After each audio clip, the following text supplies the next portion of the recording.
Go ahead and get going. I was just looking around to see the room where we are.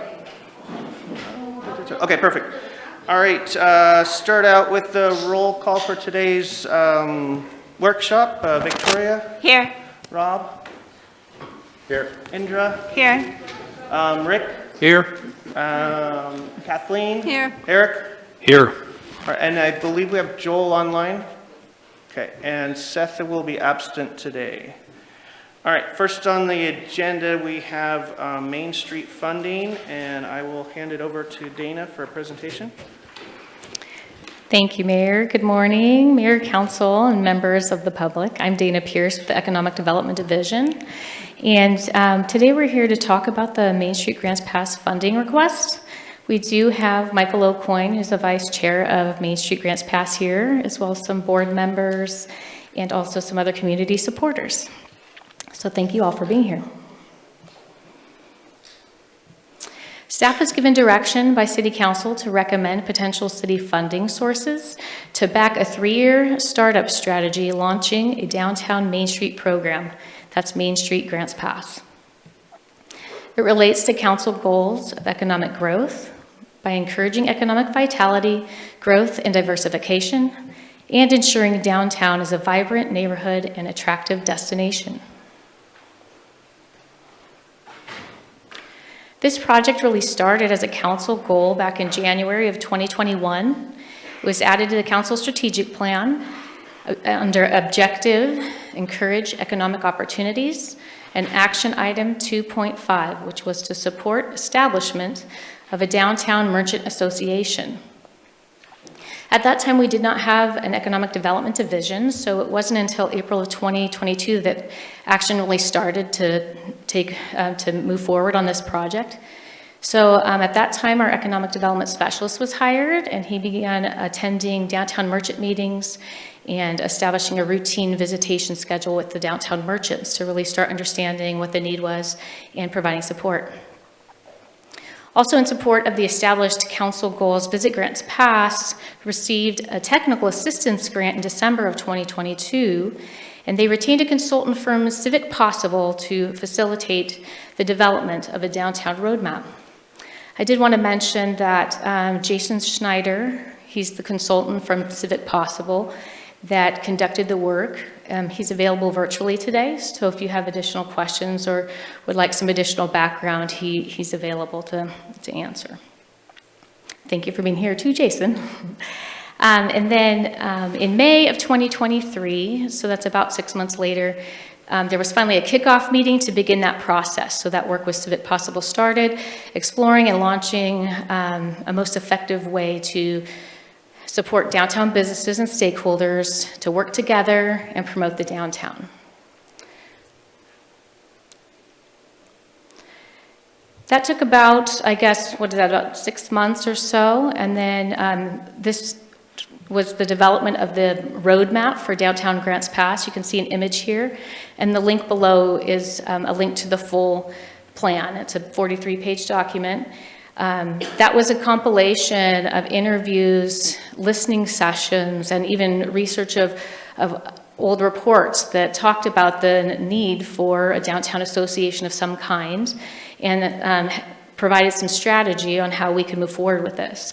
So in January of 2024, a group of about 70 plus downtown stakeholders met and reviewed that roadmap and committed to furthering the work that was laid out in that design. Following that, in July of 2024 was the first true Main Street Grants Pass Steering Committee convening. They came together, they started strategizing on the formation of an entity.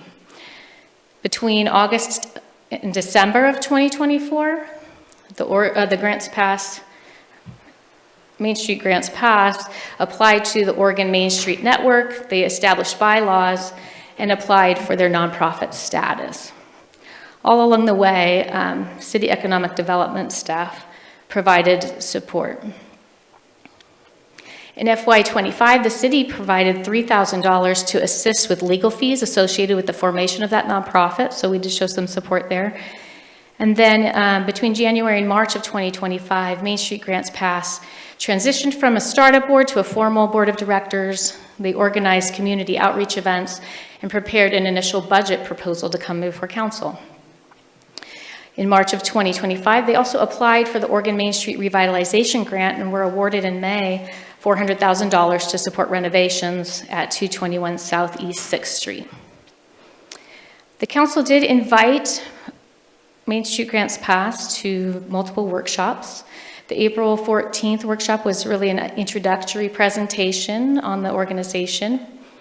On May 30th was the first real request that came before council for funding for Main Street Grants Pass, and then on August 18th, they came back to continue that discussion. At that time, direction from council was provided to staff to identify city funding sources. For the current city council strategic goals of economic growth, there are a couple specific outcomes that call out Main Street. Outcome 1.2, increased economic investment and activity, in Action A, says to support economic development initiatives through key service partners, including Main Street. Outcome 2.1, increased and diversified economic activity within our downtown area. That Action C says to work closely with Main Street Grants Pass to create partnerships for a sustainable Main Street program. This slide is a reminder of the request before you. This is a request for a 3-year total of $270,000. The investment would be year 1, $100,000, year 2, $90,000, and year 3, $80,000. The slide also shows a pathway to self-sufficiency, so you can see each year a decrease in the need for city funding, an increase in self-generated funding. It also notes some of the expected return on investment, including job creation numbers and private investment. Main Street Grants Pass also provided some information on budget allocation. This is an annual average, and it shows about 55 to 60% of funds going to personnel. So that's funding for the executive director and a program coordinator, as well as a breakdown of other estimated percentages for event programming, marketing and promotion, and administrative costs like operations and compliance. Staff does recommend establishing performance metrics to be achieved at the end of year 1. So for example, minimum of number of memberships or having the executive director hired before year 2 funding would be released. If the council approves this action, those contingencies can be addressed in a formal funding agreement that's executed between the city and Main Street Grants Pass. Main Street Grants Pass did provide some examples of key performance metrics. Their membership metrics that they listed were year 1, 110, year 2, 127, and year 3, 145. They also noted other potential performance metrics like event performance, which could look like a percentage of growth in attendance, revenue, participation, or regional draw. And also downtown impact, so percentage of business retention, new business recruitments, and property occupancy.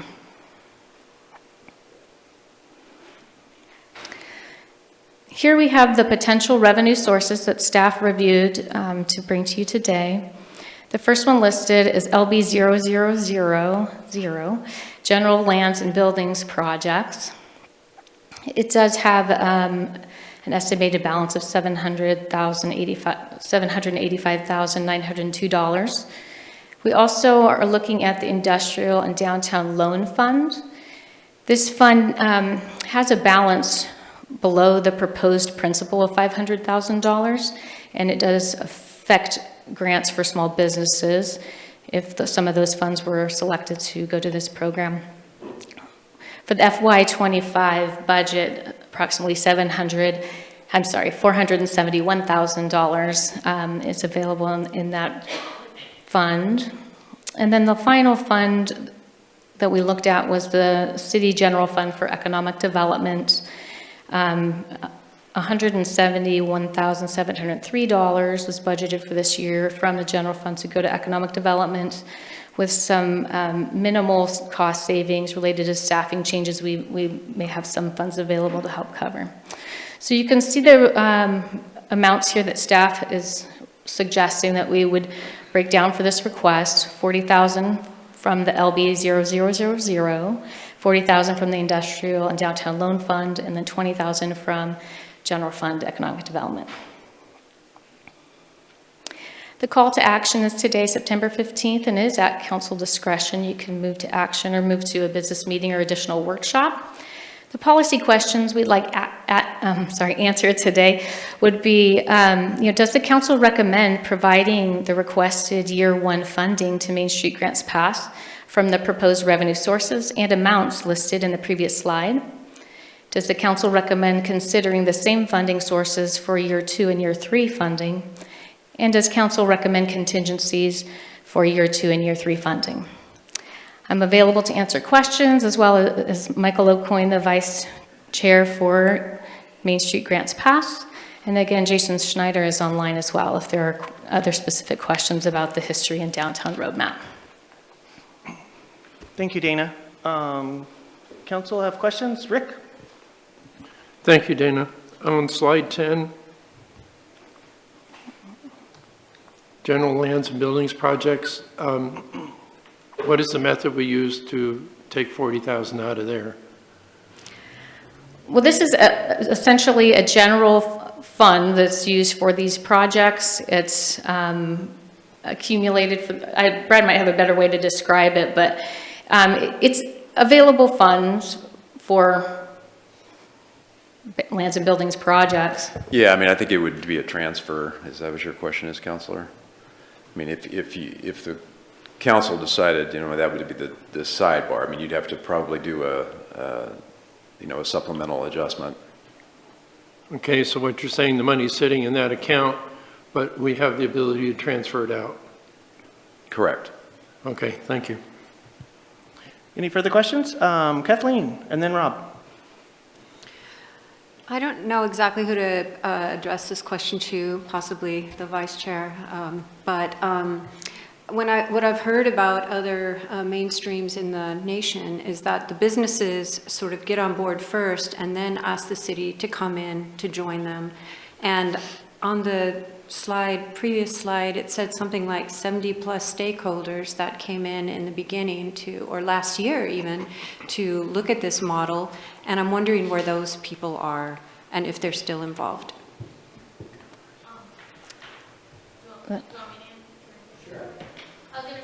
If you come on up to the mic, please. Carrie's one of our board. And then go ahead and start with stating your name and that you're representing blah, blah, blah. I think a lot. Good morning, good afternoon, however you guys gauge your day. I'm Carrie. I just wanted to let you know that in walking around and handing out flyers to try to get people to come today, because our goal today was to fill this house and show you that we are downtown. So a lot of those people are working their small businesses today. 95% of the people said, we're the show, Carrie. We got to be here Monday at 11:45 to open our business, but we'll be there with you in spirit. So just to tell you, a lot of them are working their businesses, and I think a lot of people are confused, but as soon as you tell people, we are the new downtown Main Street Association, we are going to be one voice for the city. Every single person from old business owners to new business owners had a light bulb go on, and we're like, oh, we're the Downtown Association now. We understand. And the other thing they asked for, and we'll work on this as a board, I just haven't had time to get with everybody because we're all working too, is we need a Venn diagram to show what associations meet at what time on Wednesday and what association is what, because Main Street is really important. People just need to have the light bulb connection that it is the Downtown Association.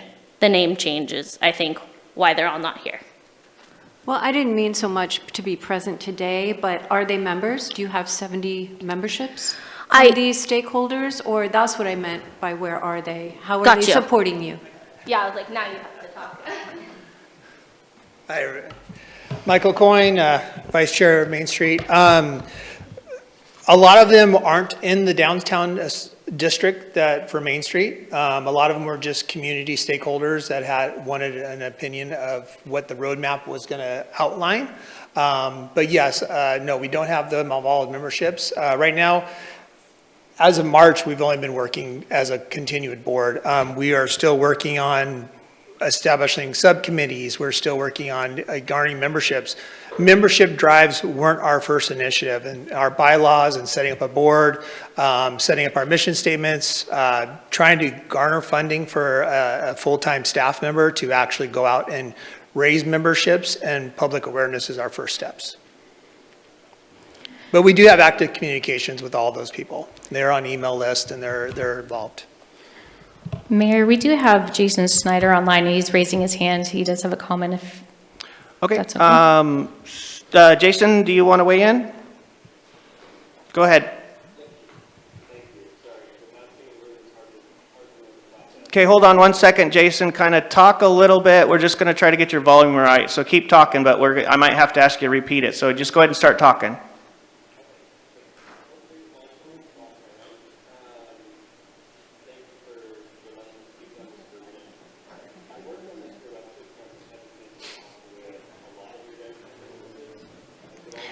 Okay, Jason, I'm going to ask you to pause 1 second because we still can't get the volume all situated here. So give me 1 second and then I'll ask you to start speaking again.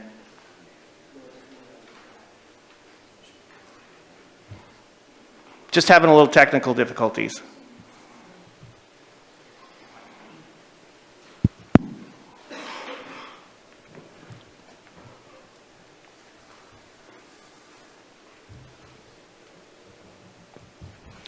I guess while we're waiting, I could show you something that's in the downtown roadmap that talks about the percentages of city funding versus individual support. If you don't mind, I can pull that up.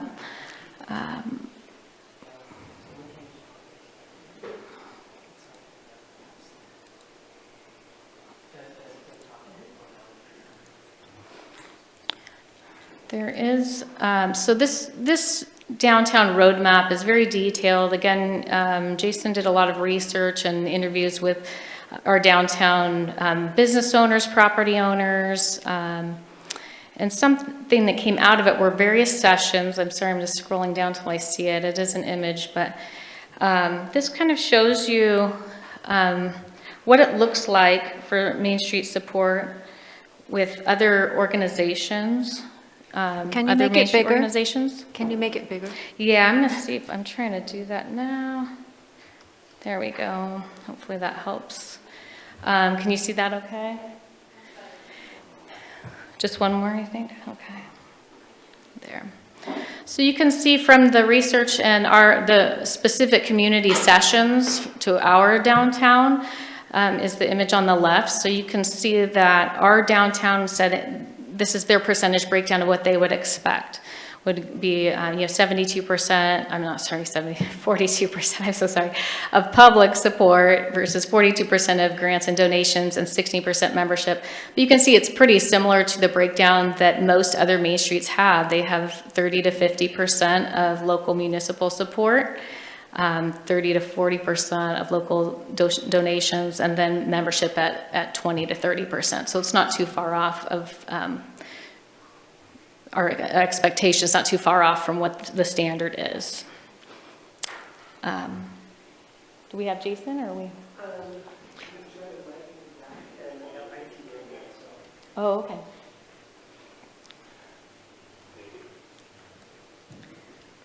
Give me a thumbs up when you think you're ready, Karen.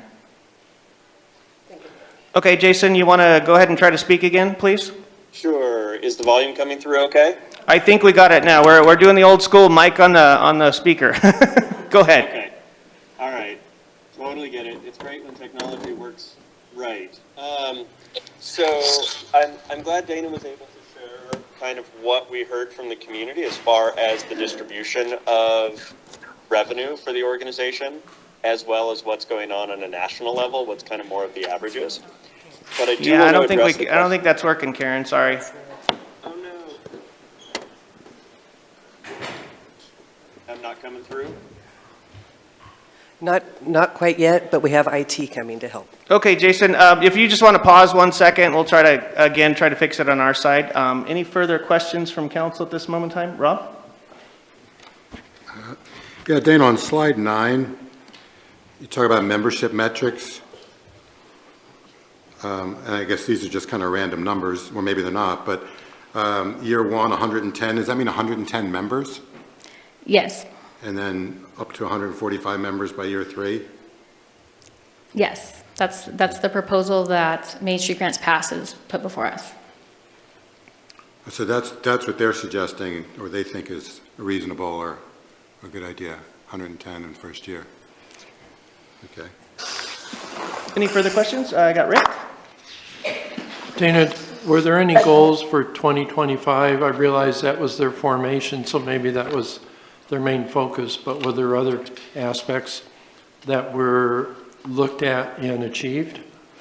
Yeah, I do think when we look at their grant request that they made to the Oregon Main Street program, that is fulfilling a major goal of supporting downtown revitalization, and it's an excellent award to have right off the bat.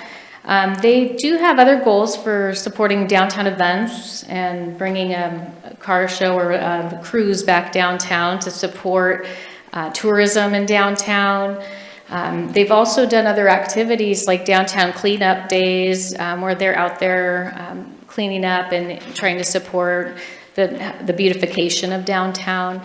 They do have some solid goals that align directly with economic development to support our merchants, to support getting more stores and reducing vacancies. We're hoping to be in partnership with that, over time and be able to really hit the ground running and working with the downtown property owners as well on that. So, Thank you. Any further questions? Indra and then Victoria.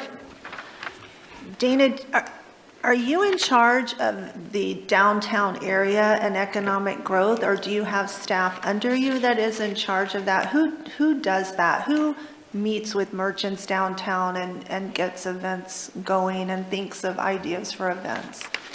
our economic development specialist did fulfill that role of supporting our downtown and helping to organize the city-run downtown events. Some of that we'll continue to do. Right now, I'm fulfilling that role.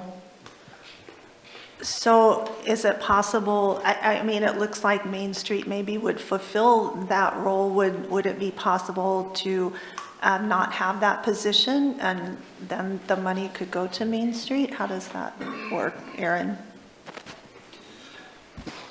That is a portion of the role of that position. If we were to fully cut that position out, we'd have to look at the different funding mechanisms for that position, but that would change our delivery of economic development for the whole community.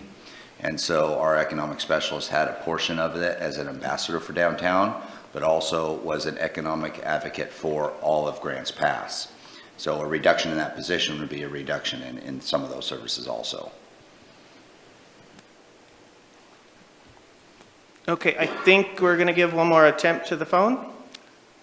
All right, if you want to go ahead and start speaking again, I think we might have it worked out. All right, testing. How's that works through? so much better. Oh, great. Okay, wonderful.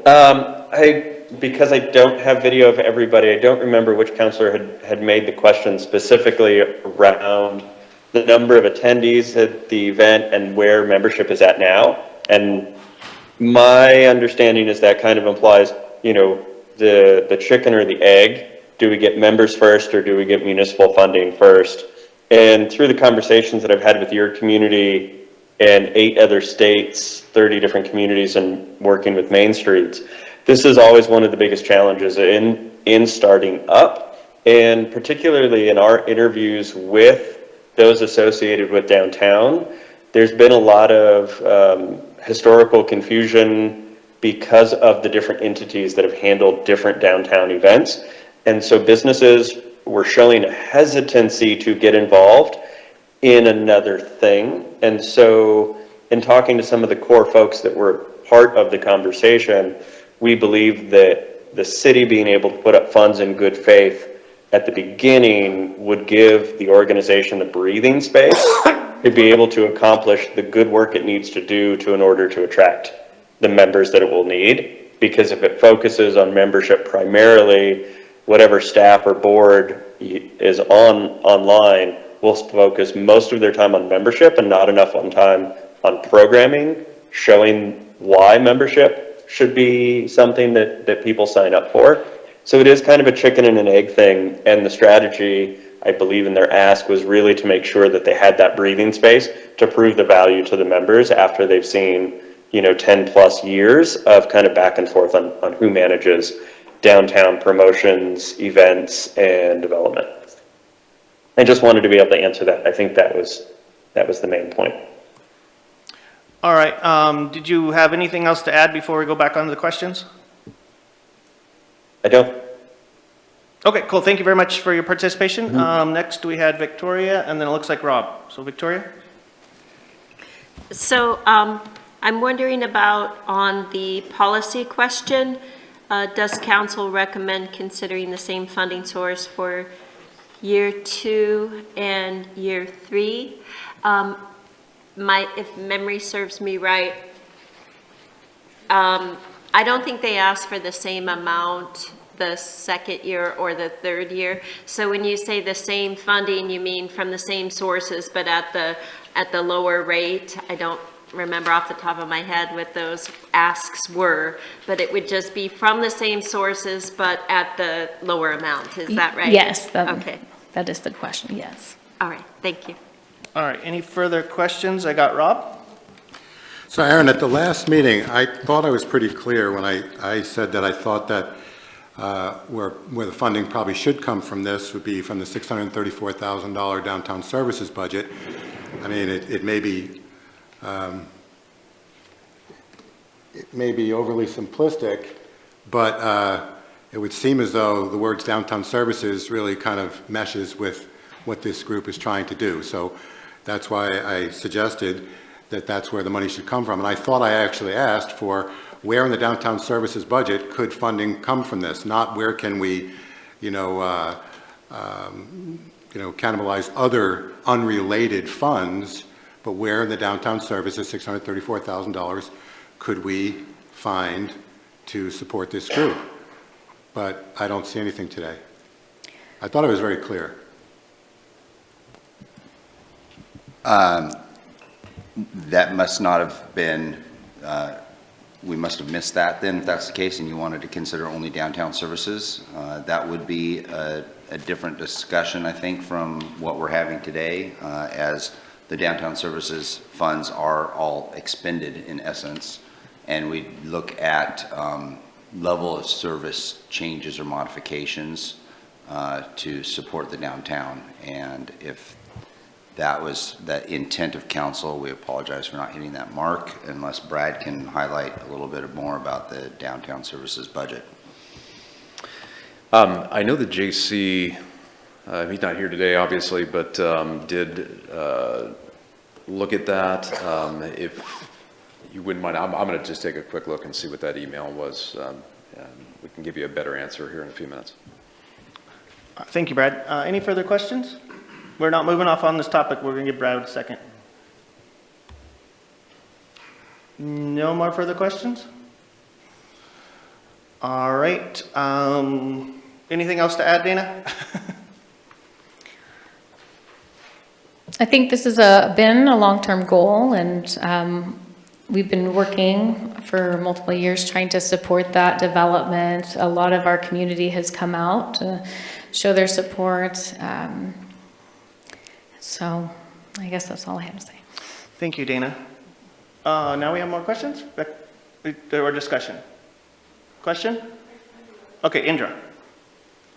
So I'm wondering, since it was put together last year in 2024, and I guess my question is Main Street waiting for the city to provide funding to really do anything? Because I haven't really seen anything that's been done thus far. So is Main Street doing something dependent on this funding, and why in a year haven't we seen something already been done, especially maybe this summer? I'll go and take that one. Well, the discussion started in 2024. The roadmap was established in January of last year. We started steering committees middle of last year and didn't actually form a board until the beginning of this year and applied for a nonprofit. In the meantime, we've been establishing bylaws, doing the groundwork to establish a nonprofit. We applied for the grant. That took a lot of energy from us, but we really haven't had much time to do much, to be honest with you. And obviously we are a working board, and a working board, we all have jobs and normal activities. We're just trying to establish the framework to the organization. And hopefully with your guys' help, we'll be able to establish an executive director that will really start to put together the footwork on membership drives, events. We have our first subcommittee meetings, trying to establish those. Those are our next goal. Those happen on September 30th at the Hive, where we'll try to put together the subcommittees for our 4 pillars and then try to generate forward momentum. So a lot of this time has been just over the last few months trying to present to you guys and just establish our foundation. You have another question, Andrea? I do, and for Dana, this would be, so is the economic or the downtown services budget, what the money that we spend for tourism, like that goes to Visit Grants Pass, and I assume we have that bucket. I'm not that knowledgeable on it, but we don't have any monies left in there that goes to tourism or promotion that we could use for this? So we did review that. We looked at lodging tax dollars as an option, and internally, as well as externally, determined that that was not a good funding source for this program. Those lodging tax dollars are specific to promotion, and though they may be doing some promotional activities, this initial request is really to get them established and is for operational costs, which is not something that would be eligible under the lodging tax funds. The downtown services budget does receive some lodging tax dollars, but I think the majority is general fund for that program. Yeah, that's correct. As Councilor Pell pointed out, the downtown services budget for FY26 is about $644,000. About $146,000 is lodging tax. So there's this, as Dana mentioned, the significant amount is coming from general fund for the downtown services. As you pointed out, Councilor, the DMO, Main Street, receives virtually all of their funding through the lodging tax transfer from the city of Grants Pass to the DMO. So that is kind of a variable amount. The contract that the city has with them sets that at, I believe it's around 28% of what we bring in a fiscal year in the lodging tax money goes to them. And then the remainder is, split between police and parks and downtown and some other smaller events. Further questions? Clint, I got a question. Okay. Go ahead. Eric or Joel? Oh, Joel, do you have a question, Joel? Sorry. Oh, let Eric go first if he's got a question. Okay, Eric and then Rick. Dana, slide 8 there, I wanted to ask if somebody can answer this in terms of how Main Street came up with the percentages and what the rationale was behind it. Which came first, chicken or the egg? I don't know. As far as did they come up with those percentages, or is that something that came up as a result of after starting the program? So does that make sense, what I'm asking? I think it's, probably better answered by Michael, but... I just want to know the rationale behind the percentages there for each of those separate categories. I think as far as budget goes, I think there is a little bit of a framework there within the roadmap even. I think based on our budget and what we plan to drive with memberships and through event sponsorships, that's kind of what our pro forma is to spend. I mean, there's no, it's not a franchise. I mean, this is what we tend to allocate and what we've seen through our research on what the best allocation of those funds will be.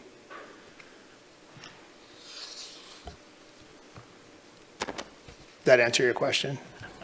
I believe so. I just, if you can explain what each one of them, the reasoning behind the percentages that were, how they fall out. Is there a reason behind it, or is that just the way it falls out? That's just the way it falls out. I mean, we expect an executive director is probably going to be somewhere between, depending on what their workload's going to be, anywhere from $60,000 to $85,000 a year. Programming, other stuff, that's kind of where we envision where our marketing dollars should be spent, or our dollars should be spent.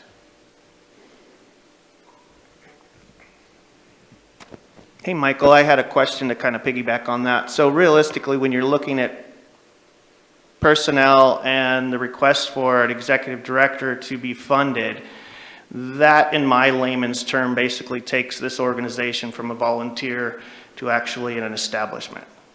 Correct. Okay, thank you. We had Rick with questions? Yes, you indicated the first year you'd like 110 memberships. What would be a typical membership fee that would also address some of the funding? Right now, our base membership is $120 a year and up to $600 a year, depending on the level. We've had conversations with different merchants. We've hosted a couple of merchant meetings throughout the year, donated by Gates Furnitures, the Hall, the Hive, to kind of interact with merchants and get a basis of what, what their needs are. And we're always, that's always a moving target as far as what our memberships are going to be. And we are currently working to change that potentially to make it more accommodating for members. Okay, thank you. Joel, you're online. Did you actually have discussion or a question? Question. All right, go ahead, Joel. Your question is up. Okay, thank you. Jason, and I'm not sure who your partner is there, but I just had a question for you. It seems like this last year has been kind of rough, and I don't know the exact facts, but there have been committees supposedly associated with your organization, and now they're no longer meeting, and there's some a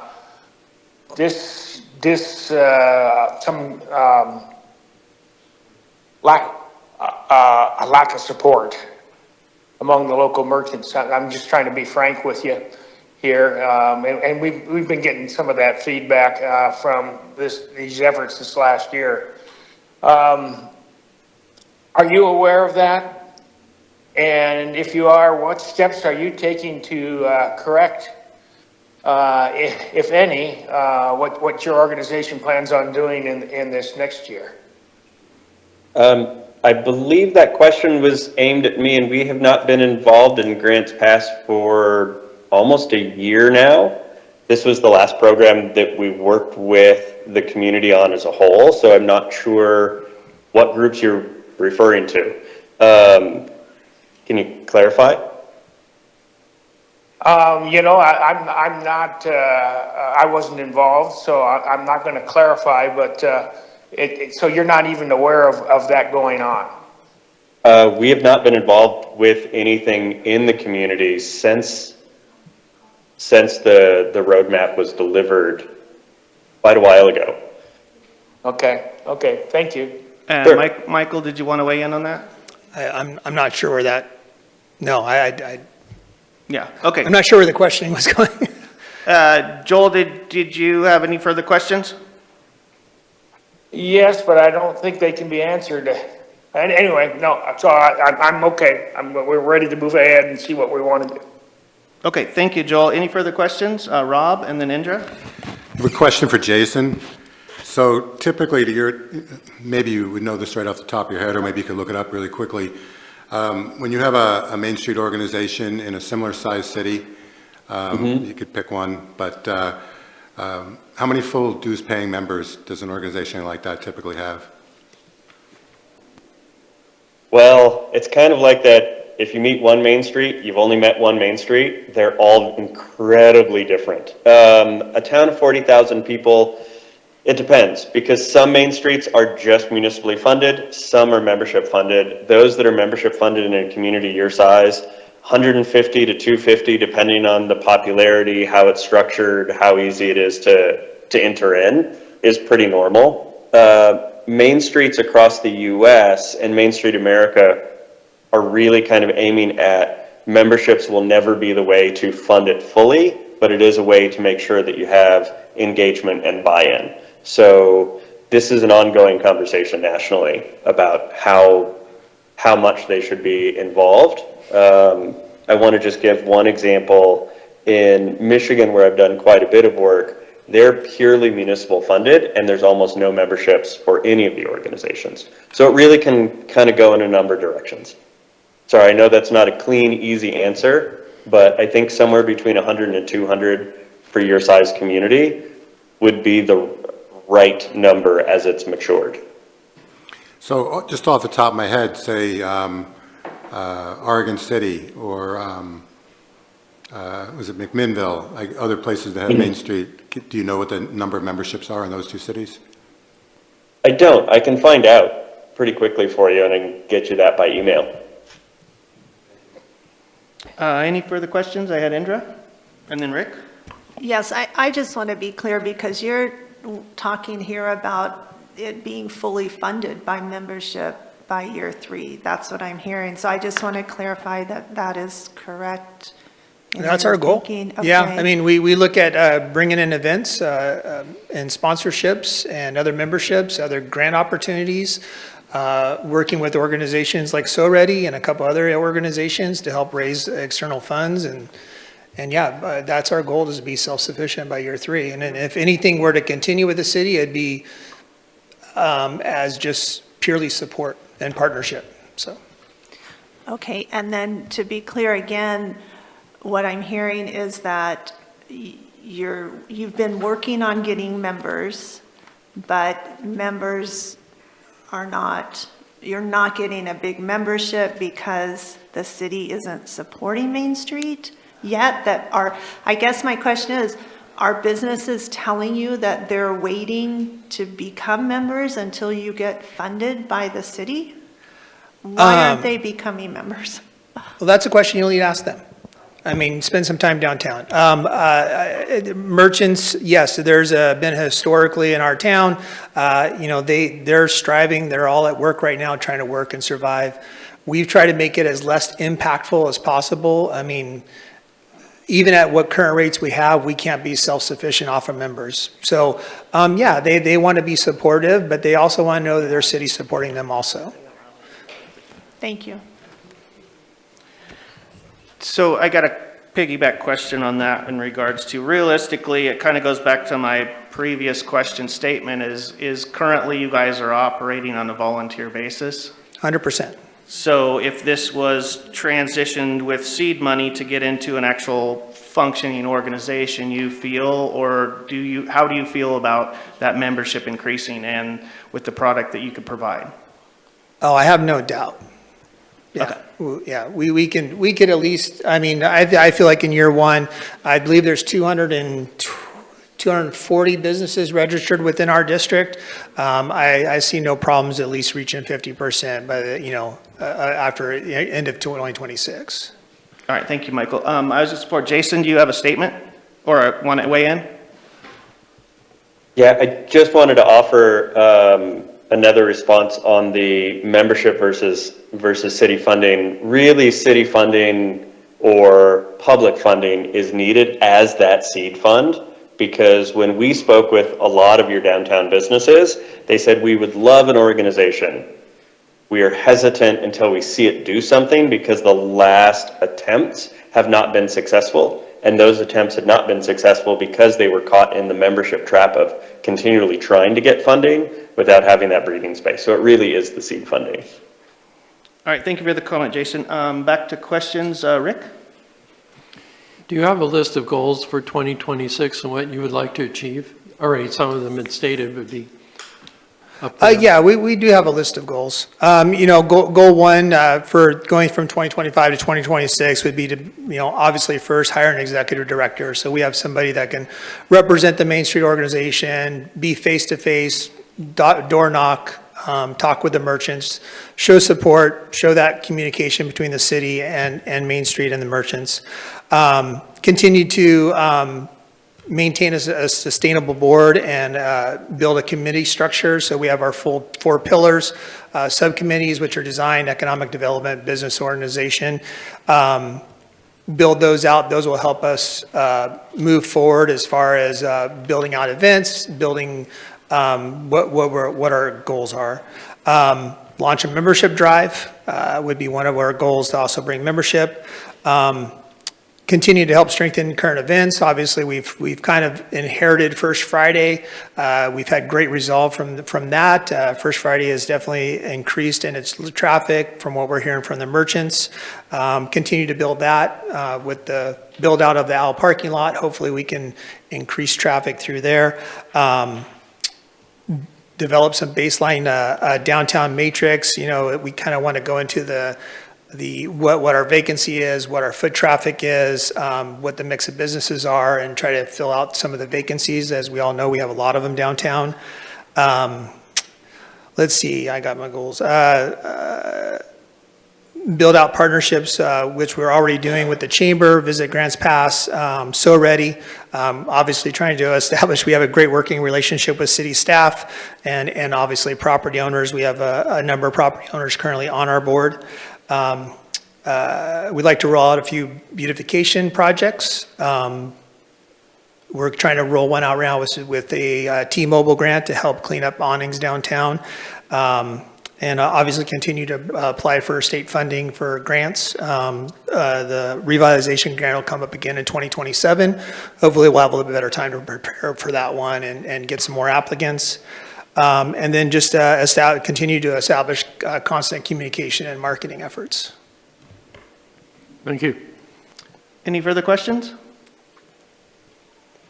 All right, seeing none, I will thank you very much. Thank you, Michael. Do you have a question or state comment? Question? No. Thank you, Dana. Thank you, Michael. We'll basically bring it back to... Would it be possible to get Terry from the chamber up here real quick to say a few words? You guys okay with that? Are you guys okay with that? Okay, sounds good. Come on up, Terry. Thank you, Michael.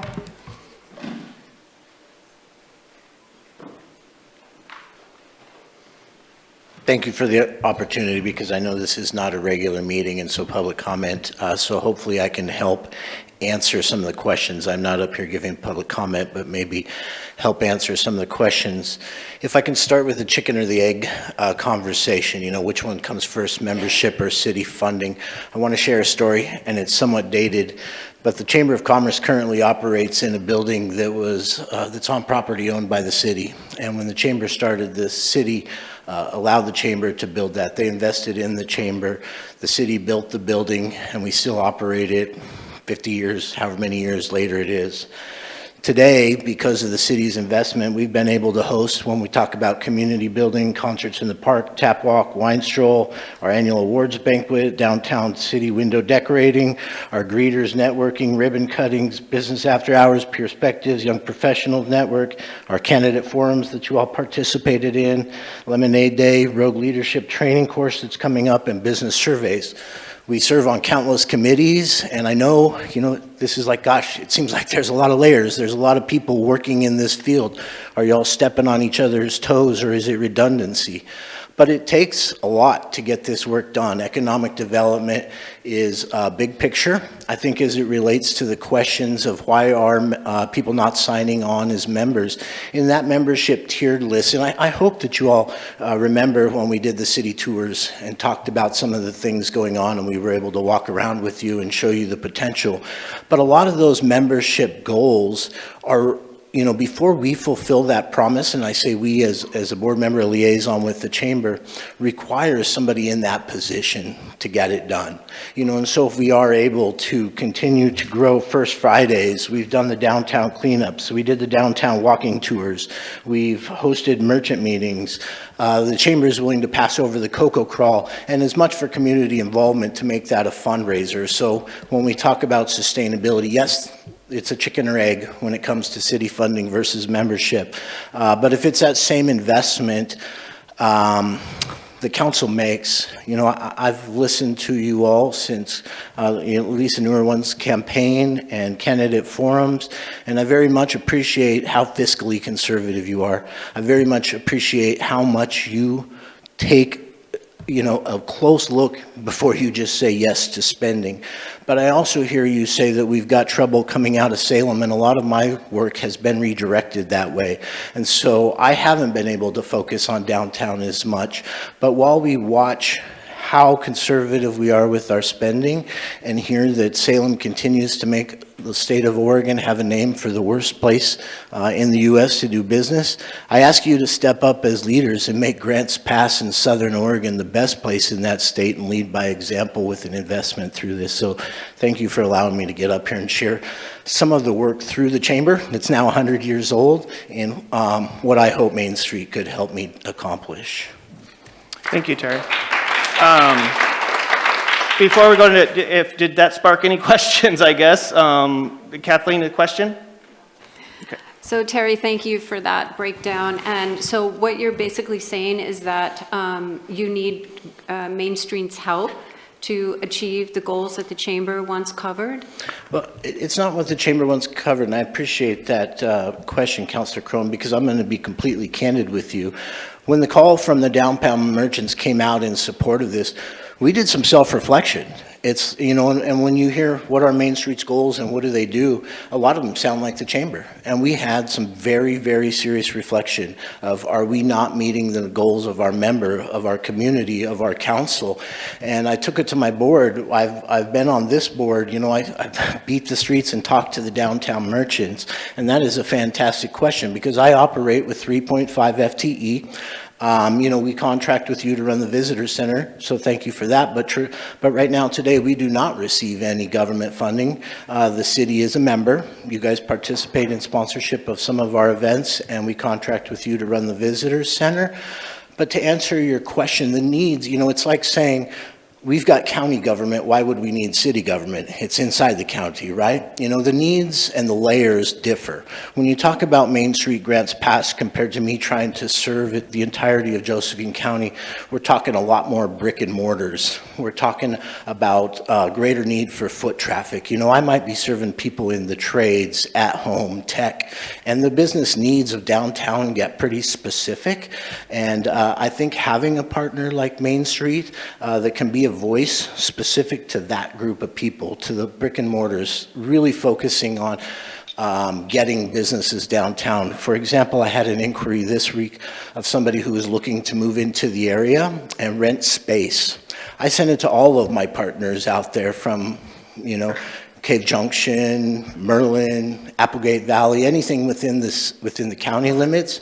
And I think that these folks have the opportunity to grow that from our heart, from our downtown out, and offer a little different perspective. Any further questions? Do you have a question? Okay, thank you very much, Terry. Thank you. All right, thank you. We'll bring it back to council for further discussion and or action. Victoria? So I think that the business owners and the very big round of applause there makes this, what I'm about to do, very easy. So I would like to move to action and to recommend providing requested year one funding to Main Street from the proposed revenue sources and amounts listed on the previous slide.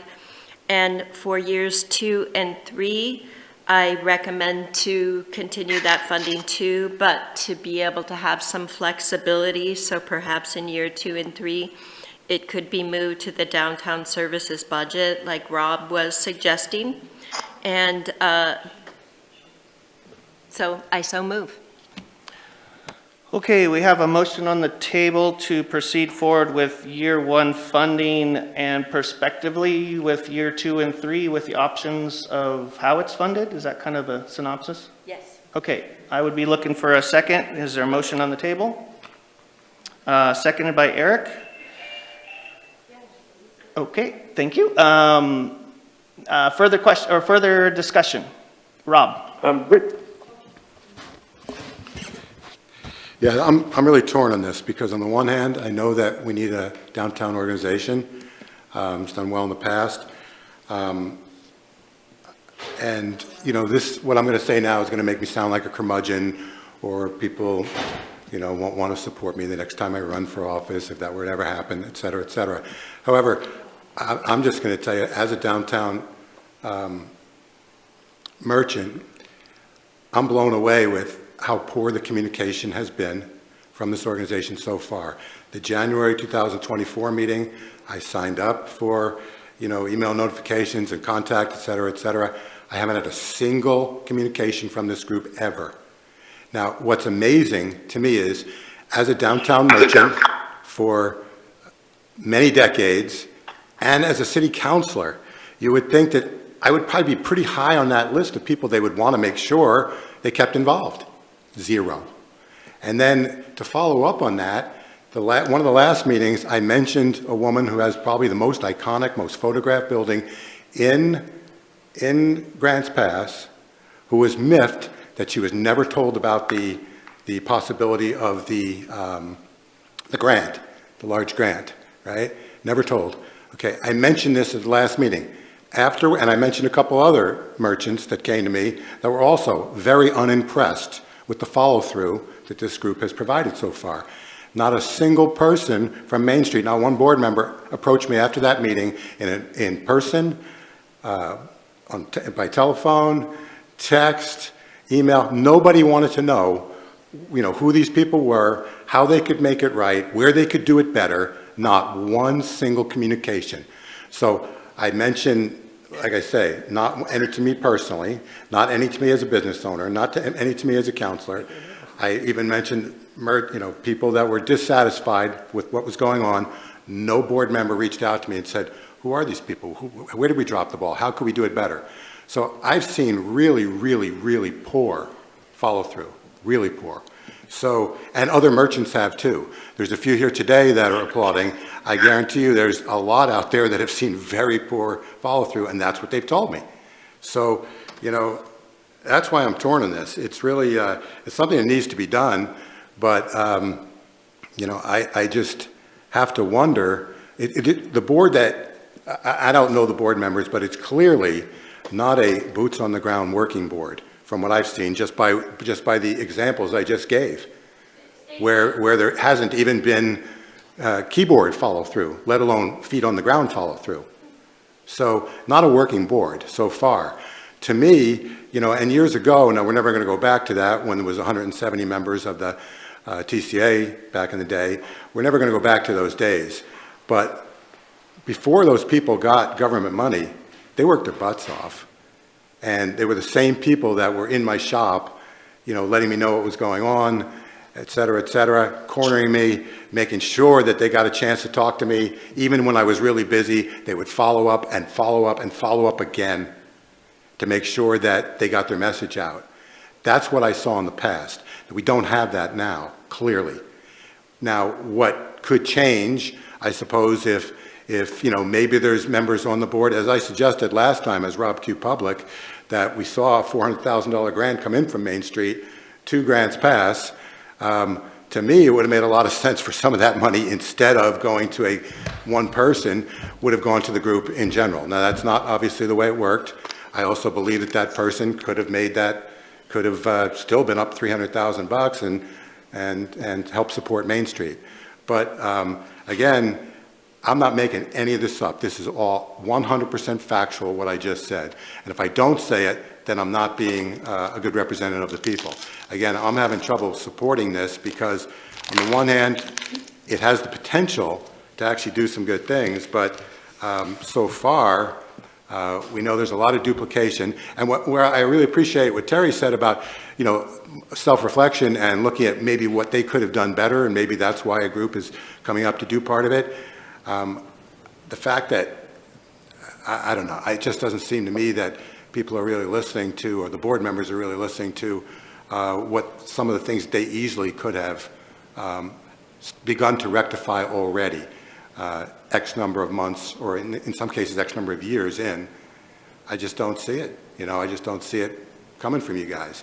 So on the one hand, I'd like to, and then as far as, you know, this motion of looking at 2 and 3 years, you know, supporting this 2 and 3 years ahead, I mean, that's just, for me, such a bizarre thought train at this point, without even seeing what this group could do in the first month or 6 months or a year with the funding that they're asking for. I could never even imagine going out and committing to year 2 or year 3. Michael, hold 1 second. Since we are in discussion mode at this moment in time, I'll have to ask Rob if he wants you to respond. If that's what Michael wants to do, sure. Thank you. Go ahead, Michael. Well, first of all, thank you for saying it wasn't personal. It sure sounded like it. The grant that Scott Hilliard received is a reimbursement grant. He doesn't have $400,000 to give us, and that's not how grants work. The grants are done for the work that he's doing on his building. So communication, as far as that goes, everybody that signed up at the roadmap is getting an email. They have gotten emails. If your email's not on there, I apologize, and I'll look into that. But either your email's not on there or it's gone into your spam. So, but we are trying our best, and we're trying to make a town better. We've just now getting established, and we're doing what we can to make this work. And we've tried to communicate. The communication is a two-way street. We've invited you on downtown tours with us. You declined or did not want to show up, so I can't help that.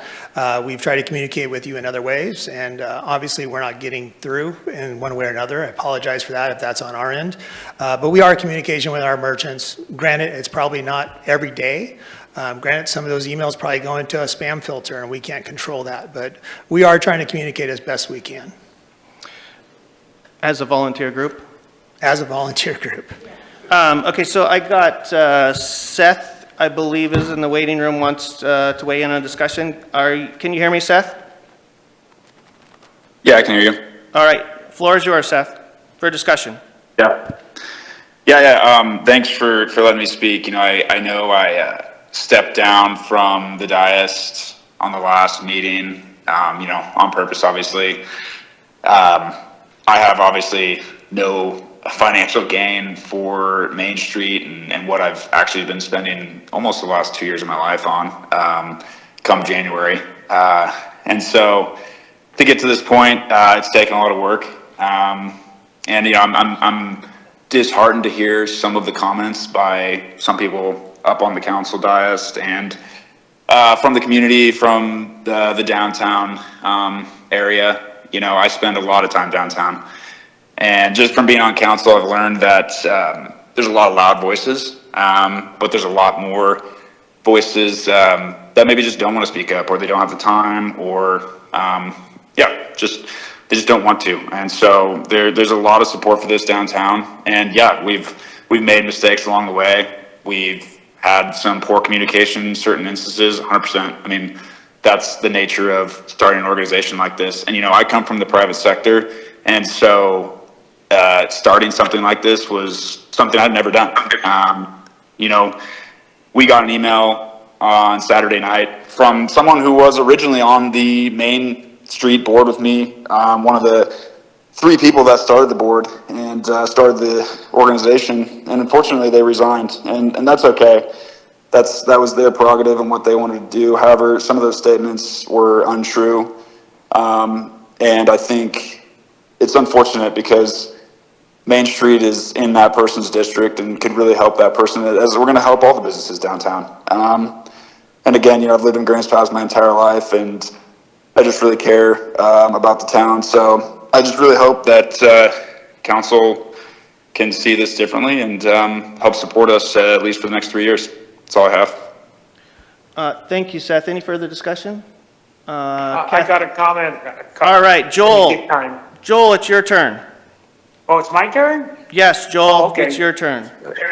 So I think all the comments today are heartfelt, and any personal attacks or saying that people can't read it because it's in their spam are kind of,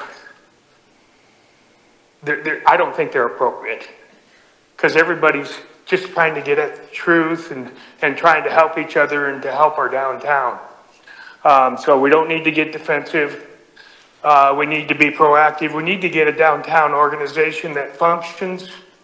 It seems like this last year, it's been a real big struggle, and I don't know if it's a lack of experience or a lack of time or whatever, but it seems like it's, from the people that talk to me, alienated more people than helped them. As we move forward with the money and the funding, to fund somebody to do this, you know, I would hope that type of performance would improve drastically, regardless of spam folders, regardless of personalities, regardless of whatever, because we're all on the same team here. So I'm a little bit disappointed in the mode of conversation and some of the tones. And if we do move forward with this, I would expect that to change. And I would also expect like the board member who resigned, that yes, it was too bad, but maybe there was a legitimate reason for it, maybe not, but to at least go and talk to them and visit them at their shop and see what they're thinking and what we could have done differently. Rather than just say, you know, I sent a message to you and it's in your spam folder. So I don't want to speak too long on that, but I do want to be heard. Thank you, Joel. Further discussion, I have Kathleen and then Indra and then Rick. Kathleen? Yeah, it seems to me that in this age of technology, we've lost a lot of the personal contact, and that we rely too much on technology to get our message and our points across. And I think what I loved about Grants Pass when I first came here was that it kind of was more personal, that people did talk to each other nicely and they communicated differently than parts of the country that I've come from. And I really enjoyed that. And so it would be a tragedy for us to lose that in our community. And it's, I'm seeing that on different levels of our community, and I would hope that the business community would stay more in the realm of talking to each other personally, visiting each other, as we've heard today. And yeah, maybe what I would be more inclined to do is give less money right out of the gate, maybe half, and see how that worked. And yeah, that's what I'm thinking right now. Any further discussion? I got Indra and then Rick and then Victoria. Indra? Yes, I just first also want to say nothing we do is personal. We all care about our community, and we're just trying to make the best decisions that we can that affect the most people. We represent our entire city, and so we have to look at that. I think my objection, you know, I am a little disappointed. I would say that not more has been done already, but I understand that a lot of people in the audience on the board have probably been working very hard, but we haven't seen or felt the results out here, I guess I would say. So just maybe take that into consideration. My main objection is the funding. The city just doesn't have the money. And so we're looking at taking money from these pots that go to other really important things in our city. So we have to weigh. In fact, the second pot affects small businesses in a negative way throughout our city. So I struggle with that. I understand downtown economic growth is really important, but so is growth throughout our city. So is our industrial area. So is public safety, which comes out of our general fund. Okay, so we have to look at all of that. I would, we never save money. Maybe in the next budget, we could budget money for this in a proper way that everyone looks at. But I just don't see taking money from one pot that helps benefit to put it into another. And that's kind of where I'm at right now. I'll add another comment, Clint, when you get a chance. Okay, Joel, let me put you on the list real quick. Further comments or further discussion, I have Rick, Victoria, and then Joel. Rick? Thank you. I think Main Street is a really good cause. I think I would like to see it go forward. Would like to see a written set of goals for 2026. And maybe one of the alternatives as we go forward today would be consider another workshop. And in that workshop, I guess in those goals, I would like to see some sort of framework or charter, how you would emphasize different activities, for instance, contacting different businesses, keeping them informed and so forth. I don't think that's a difficult task, but I just like to see it in writing as a focus. So again, if something doesn't always get written down, then it doesn't happen. I find that I make a list for myself all the time. So I also like Kathleen's idea of possibly looking at 50% funding for the first year to try and kickstart it and go forward. But maybe consideration for additional workshop on this. Thank you. I got further discussion. I got Joel and then Eric. Joel, go ahead. Okay, so if I understand the motion, it was for the 3 years worth of funding. I can't support that right now, given what the past performance have, and yes, mistakes have been made, but I don't see any attempt to correct those. So I would say if the organization can get back on track, or maybe they already are on track, and but from what I hear, it's not that way. That it would only be for 1 year. It could be for a reduced amount, and that there would be performance criteria that we would consider for second year funding. And not to be punitive, because we want this to succeed. We don't want it to fail. So we need to provide the leadership, as was stated very eloquently, to succeed. Unfortunately, the past year has not given evidence of the organizational capacity, not just funding of an executive director to do that. So I would hope that if we do this, that changes. All right, thank you, Joel. Just to clarify, because Joel's bringing up questions, to clarify the motion that's on the table as I understand it, and you can correct me, the motion was to go forward with first year funding for Main Street and continue consideration for second and third year with the option to solidify different funding sources. I kind of did a summary. Is that, Victoria, since you made the motion, is that clear? Yes, I'd say that, yes.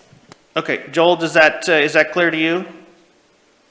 So if I can state it in my own terms, and so what I heard was the motion is for the first year funding, no guarantee of second or third year funding. We would look at funding sources and performance criteria as we go head into year 2. That's adding a little bit of lipstick on it, but the second and third year funding within this motion was to consider the option of second and third year funding with different funding sources? Yes. Yeah. So is that clear, Joel? I would support, I would only support it with the additional performance criteria that would hopefully ensure that it's going to be successful. And that could be part of your guys' determination, as I believe the motion is just to keep the option for funding second and third year open. Further discussion, I have Eric and then Victoria. Yeah, this is a tough decision to make because it's, and I like the motions that were brought, but I think like what Kathleen, Rick, and also Joel were talking about, those are important points. I like what Terry had to say in terms of being able to help the economy downtown. All of that is very important.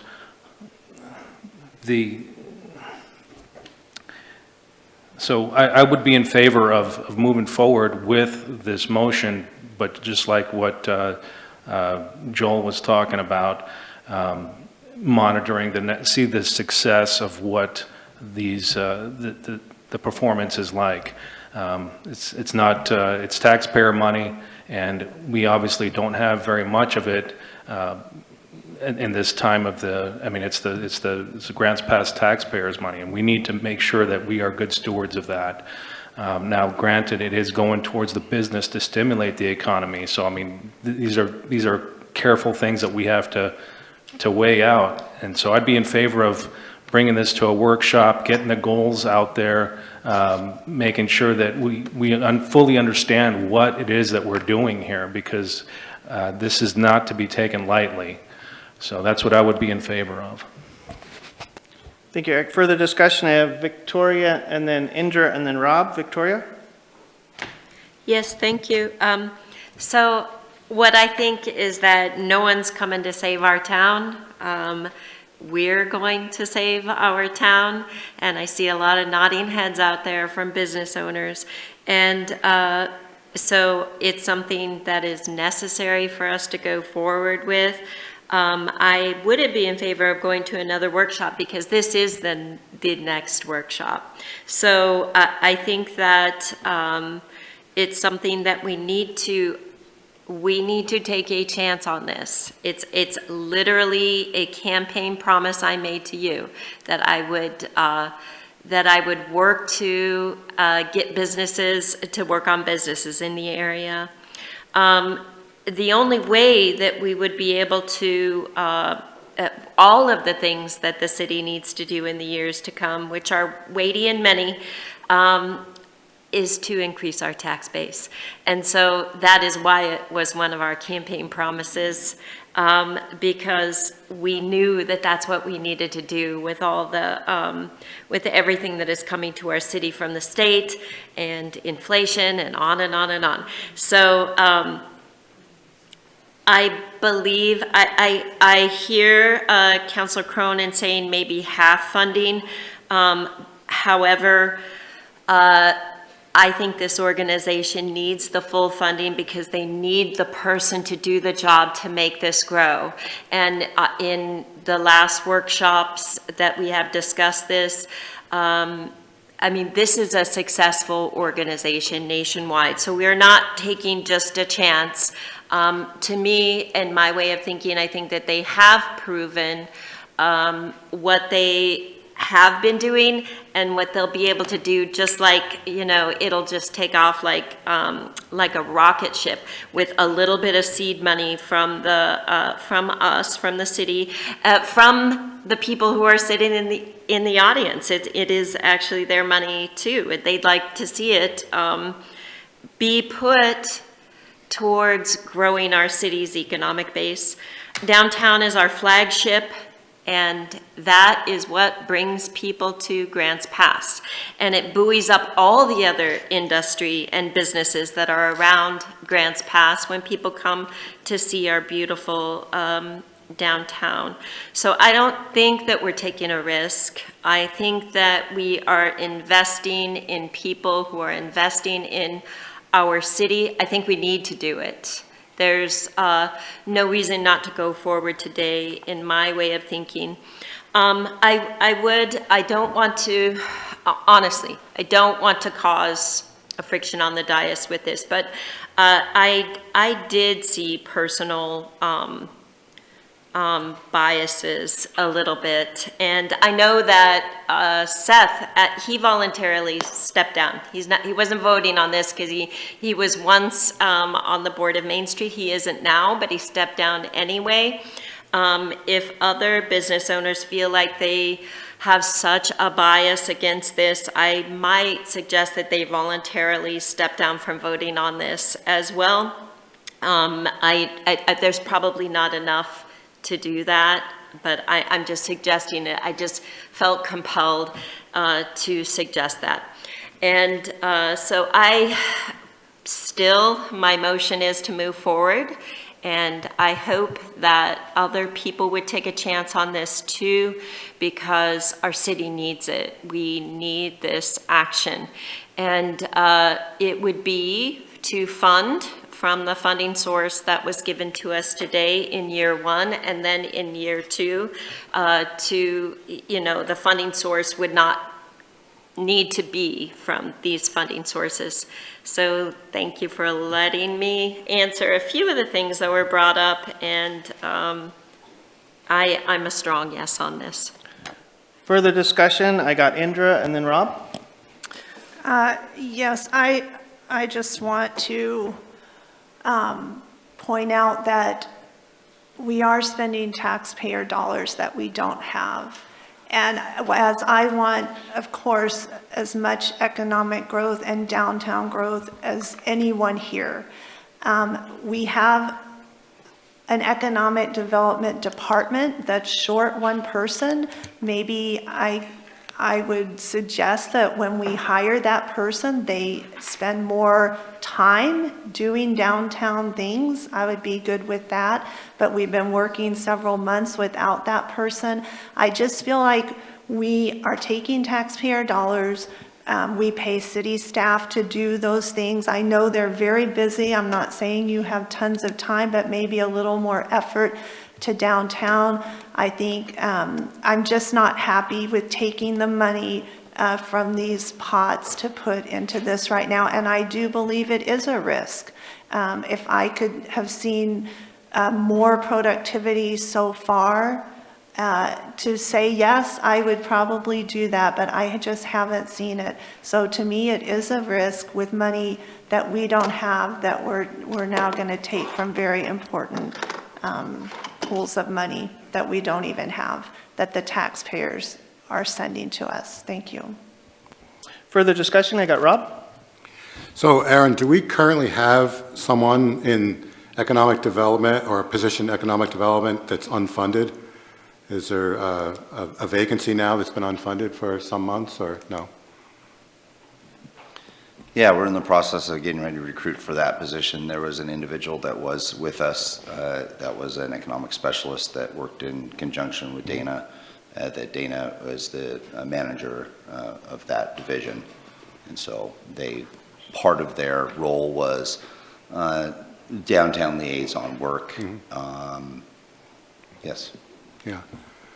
Yeah, that person was actually the only person ever that actually contacted me with regards to this the actually city employee was the only person who actually contacted me about this. But so basically at the end of the year, we essentially have a surplus because of that, what this position is now unfunded in economic development for the duration of the time until that position gets filled again.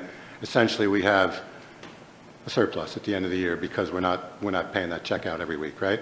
We will have some surplus due to the vacancy. That position has multiple funding sources, so there is some available that would be there from the vacancy. So even though that wasn't on the brief list that staff provided for potential funding sources, that could be on that list, right? It actually was under the 20% economic development. I'm sorry. We didn't call that out, Counselor, you're correct, but that would be one of the sources of revenue that staff identified for that. Okay. Yep. So, and why'd you pick 20% on that? 20% from economic development was chosen just as for operating the division, what we felt was, something that we could come up with for year 1 if you chose to go that route. But I guess my question is, so if we have an employee that is, let's just say, their gross compensation all in is, we'll pick a figure of $100,000 a year, which is probably pretty conservative. If that position is vacant for half a year, why wouldn't we just use the 50,000 from that position? Why wasn't that included in the possible funding sources? Why only 20%? Well, the for year one ask is 100,000, so 20,000, but the vacant position would not be all in at 100,000. It would be below that. But we are also kind of split between fiscal years, and Well, all in for almost any city employee, when you're all in, right, is 100,000 and up, or basically, and that position is not an entry-level position. So I'm not really sure what figures you're referring to. He's close to entry level, yeah. Okay. He's And by the time you figure, all benefits and so forth and medical, it's a considerable amount, right? It's not 100,000, but yes, it's this considerable amount. But I guess I agree with you that yes, there is revenue there that is recovered because of the vacancy. Okay. Yeah. Anyway, that was just kind of a side point, but anyway, to me, the motion as it stands right now that mentions in any way, shape, or form funding for year 2 or 3, I'd have to be a hard no on, and I would be a hard no at a business meeting, anything that talks about year 2 or 3 without any proof whatsoever that the year 1 money was used constructively in a way that council had hoped. I'm not even sure that when you have a motion that has hard funding for 1 year, that talk about consideration for other years is even an appropriate motion. I don't actually believe it is, but I'd be a hard no on anything that talks about 2 or 3 before we've seen anything about how year 1 is executed. Further discussion? I got Indra, Eric, and then Victoria. Indra? Yes, I'm a no for the motion as it stands, but I would definitely be willing to reconsider something that included maybe more funds from the Economic Development Department if we didn't fund that position, to give it out to an organization who could promote downtown. Yes. Further discussion, I have Eric and then Victoria. Eric?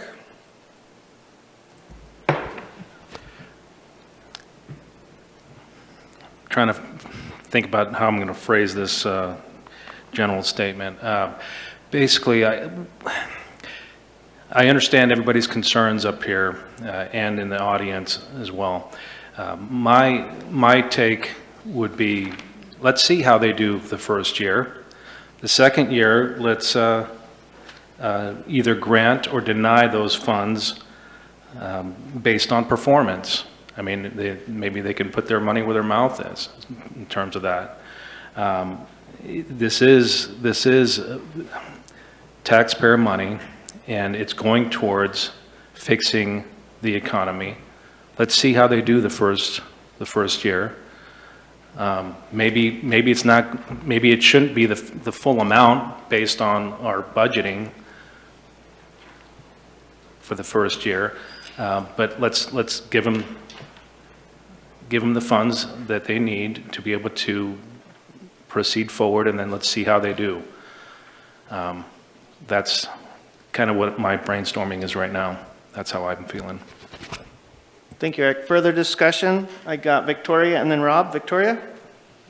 So if I'm correct in this, it seems like maybe 2 counselors would be willing to move forward this with an amendment that guarantees funding for year 1, and year 2 and 3 funding is contingent upon performance metrics, and I would be willing to amend my motion to include that if we have buy-in from the dais for that with such an amendment. Okay, so we got, Victoria is offering a friendly amendment to her original motion to add performance metrics into second and third year funding. That's just kind of a generalized term. Are you shaking your head towards me? Yes. Is that good? Yes, Okay. yes. All right. And then I got a second from Kathleen. So the motion has been amended with a second. Continued discussion. I have Rob. Yeah, again, the structure of that motion is just, I think, inappropriate. I don't know that you can just say year 2 and 3 is dependent on performance metrics without laying out what the performance metrics are today, and I'm not prepared to, I don't know that anybody's prepared to actually do that. But if it's year 1 funding, it should be year 1 funding, and we discuss the future, in the future. But because again, we have no agreement on what the performance metrics would be or who would compile that data. So inappropriate motion, in my opinion. But getting back to potential funding, again, Brad, why was only 20% or $20,000 if you've got, we're going to have more, if we have a position that's been open for more than, let's just say a half a year by the time it's probably filled, why did you choose only 20,000? It would seem as though, and I say this jokingly, but it would seem as though, you know, you'd rather have the money in your pocket, in your department, rather than for this particular endeavor, because we're going to have more than $20,000 from that vacancy, and you know, I don't see why it shouldn't be used for that. You know. Yeah, Council, I think the main reason is because the revenue sources that pay for the salary for that person come from multiple sources of revenue. So it's not all just coming, you know, from the general fund. So that's, I think, probably the foundational reason. We're happy to go back and examine it. Well, what you offered us today comes from multiple sources, and you even said earlier that they'd have to be transferred from multiple sources. The same would apply to what I'm suggesting now, and I don't understand your reluctance. Well, the TLT money we did not include in our recommendation to you today, and there's a significant amount of TLT money in that salary. Yeah, a significant portion of his salary and cost for that FTE comes from transient lodging tax, and it was determined that transient lodging tax is not an appropriate use for the Main Street program in meeting the guidelines of Oregon Revised Statute. So then we had to take a look at what portion of that position was general fund support, and there was about $20,000 or so dollars that was general fund support for that position. So that those dollars were offered up, as we're discussing today, as you were suggesting, those were offered up of the general fund portion of his position. If you actually want to review TLT restrictions, we'll say there are many of the events that we're talking about that are proven to draw out of town overnight stays, or along the road, for that matter back to the 50s, and others were proven to have been a valid use of TLT money. So again, I'm not seeing eye to eye with your explanation, because TLT money could be used for a number of the uses that the Main Street program would actually be focusing on. We know that, you know, we do know that. So again, I would think that if you actually wanted that to happen, it could happen, because there is justification for it to happen for the reasons I just said. Yeah, of the 3 events that we have 4th of July, we have the Grand Illumination Christmas tree lighting, and then we have Art Along the Road. Art Along the Road is the one that does have some nexus to TLT. The other 2 events don't have any nexus. And then in the back of the 50s, at one time, we did support, that was a long time ago, with Experience Grants Pass and John Bowen. That no longer is in the city's wheelhouse of events. That could be seen as TLT sourced type of revenue from an expense perspective, but that's not anything that either Main Street or the city currently have any operations for. It is something that Main Street says they're going to be working on.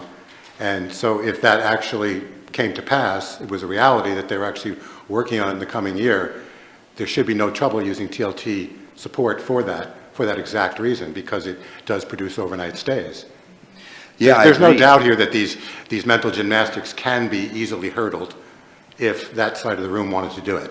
My understanding is, though, with what Main Street has brought forward, is that as a goal that they would like to consider, but currently right now there isn't something like that in existence, or they don't have a definite plan or ownership of bringing back the the parade and the downtown events for Back to the 50s, but that is a potential goal. So we really couldn't provide that or offer that up for council to take a portion of, and it wouldn't be able to be a large portion of it, would be a percentage of what Main Street is provided based on what percentage of work they do on the Back to the 50s program, whatever that program may be. But that's not something that's in the proposal in front of us today, so we didn't feel it was appropriate to bring TLT dollars into the discussion.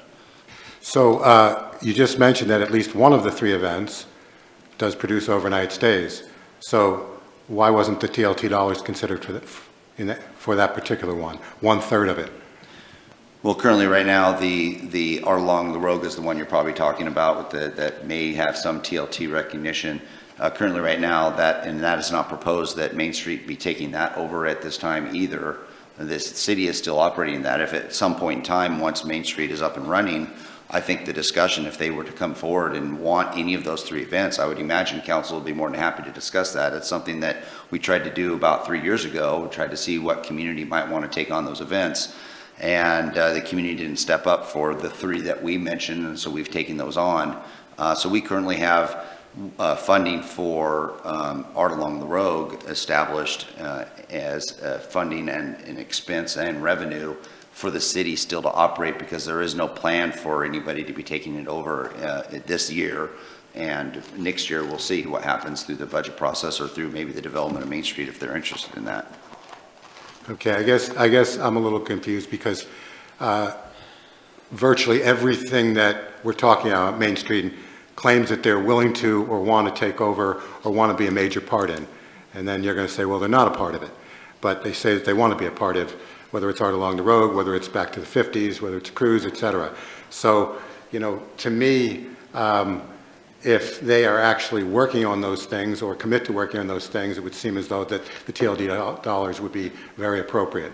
So we hear both things. They're not doing it, and yet we hear that they're willing to do it, or they want to do it. Oh, they're not doing it, they want to do it. I mean, to me, this is gymnastics that doesn't have to be done. The money is there, and we could actually use some TLT dollars here from that exact position. And I believe that because you're a smart guy, you could justify it if you wanted to. Well, I think if we had a contract in hand and an agreement for services, I think that definitely could be justified, and then we could propose the TLT dollars.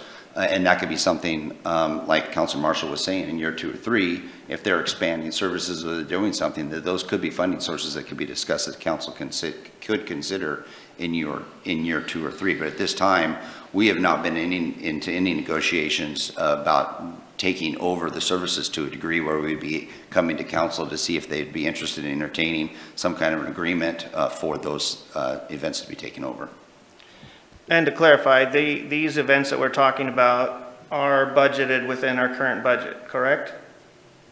Yeah, those 3 events are, yes. So the city has full responsibility over those events that are in discussion. This Main Street proposal is alluding to the fact that they could take these over in the near future, but these events are not within their proposal at this moment in time. So your discussion is very valid, but to argue the fact that why we're not doing this right this moment in time has been answered in duplicate by 2 staff members here, because these events that are in question are currently on the city's budget for 25. Okay. So to be really specific then, the $20,000 that Brad suggested is based on that position being open for how long? And how long has it already been open? Dana can help out here. Yeah, we were estimating just a 3-month window. We haven't started the recruitment yet, and it typically takes about that long to recruit. And honestly, the expense of that person has just recently dropped off, so that's what we have available. So no exact figure, just the estimate. About 3 months. Okay. And so the 20,000 is based on the current, however long it's been vacant, plus however long it might potentially take to fill, right? The 20,000 that was shown on the slide earlier is a portion of that is made up by this position, but there are cost recovery from a couple of other areas too. Thank you. Further discussion, I got Kathleen and then Victoria. Kathleen? Well, I just want to say that I do think that Mainstream would fill a vital economic development purpose in our community, and I think the way that Councillor Marshall has reframed her motion, that I would be more in favor of that now. Okay, further discussion, I got Victoria, but before that, I just really need to clarify this motion one more time because we do have counselors that are basically, I don't believe, are understanding this motion. The motion on the dais is for the city to fund the first year of Main Street Grants Pass, leaving open or having the option to fund second and third year, not guaranteeing funds for second and third year, but leaving open the options to fund second and third year with looking for different revenue sources, as well as you friendly amended it to add some matrix. Yes, those matrix of success or determination have not been discussed and on this dais today, but would you like to add to your motion to discuss them in the near future or put a date certain to discuss them?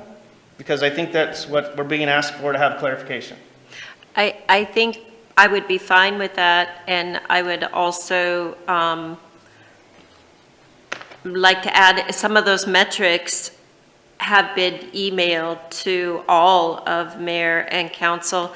The year 1 goals and the year 2 goals for Main Street have been given to, I'm not saying everybody's seen it, but they have been given to us. So some of those metrics that they have given for themselves and their goals could be used to write those metrics to see if they got the funding in year 2 and 3. So, I'll wait on the next one.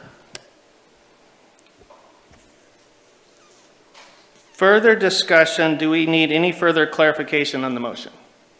Rob? Yeah, the metrics that were suggested by city staff, at least I'm aware of, I don't know if everyone on the council, the dais is aware of them. We have no idea if those seem appropriate to the Main Street group. We have no idea if they would agree to them. I have no idea if they are appropriate. They were suggestions made by city staff. But, you know, to me, to include those in the motion is just kind of meaningless at this point. Any further discussion, Victoria? Yes, I would be remiss, I think, if I didn't bring this information to the dais that Councillor Benham wanted to,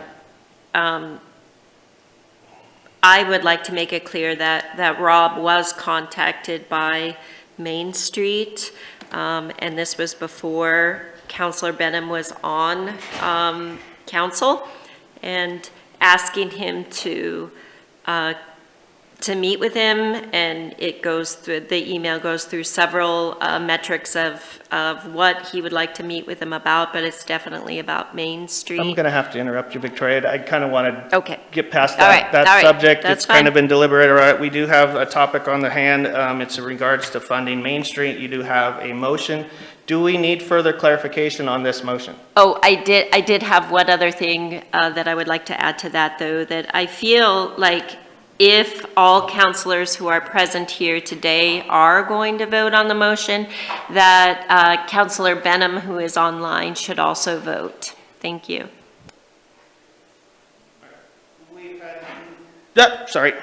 Okay, this discussion has gone long and is in depth. If you guys feel we should go to a vote here, I do believe Seth is online and, nope, he's done? Okay. All right, never mind on that. Then if there's no further discussion, we'll go into a roll call vote. Just to clarify, the motion on the table is to proceed forward with funding the first year for Main Street Grants Pass. With funding for the second and third year, the option will stay on the table for the City of Grants Pass. There will be some metrics of success that could be discussed at a later date in regards to that funding, and also council is leaving open options for that second and third year funding. There was a second to that, and that was amended halfway through. And we're going to go into a roll call vote. Eric? Yes. Rob? Yes. Kathleen? Yes. Indra? No. Rick? Yes. And Victoria? Yes. And then I have Joel online. Are you still there, Joel? I am. What is your vote, sir? Yes or no? Oui, monsieur. Yes? Yes. Okay, thank you. Motion has passed, and thank you very much. Does staff have full direction? Yes, thank you. And with the request that, from Aaron, that we put this on the back of the agenda to discuss metrics at a future date. Certainly, we have council direction. Thank you. Thank you. All right, thank you very much for that long and spirited debate. Next on the agenda is Infill Housing Development Incentive Program. And it looks like we got Amber stepping up to the podium, and so I will release the reins to you. Oh, jeez. That's pathetic. All right.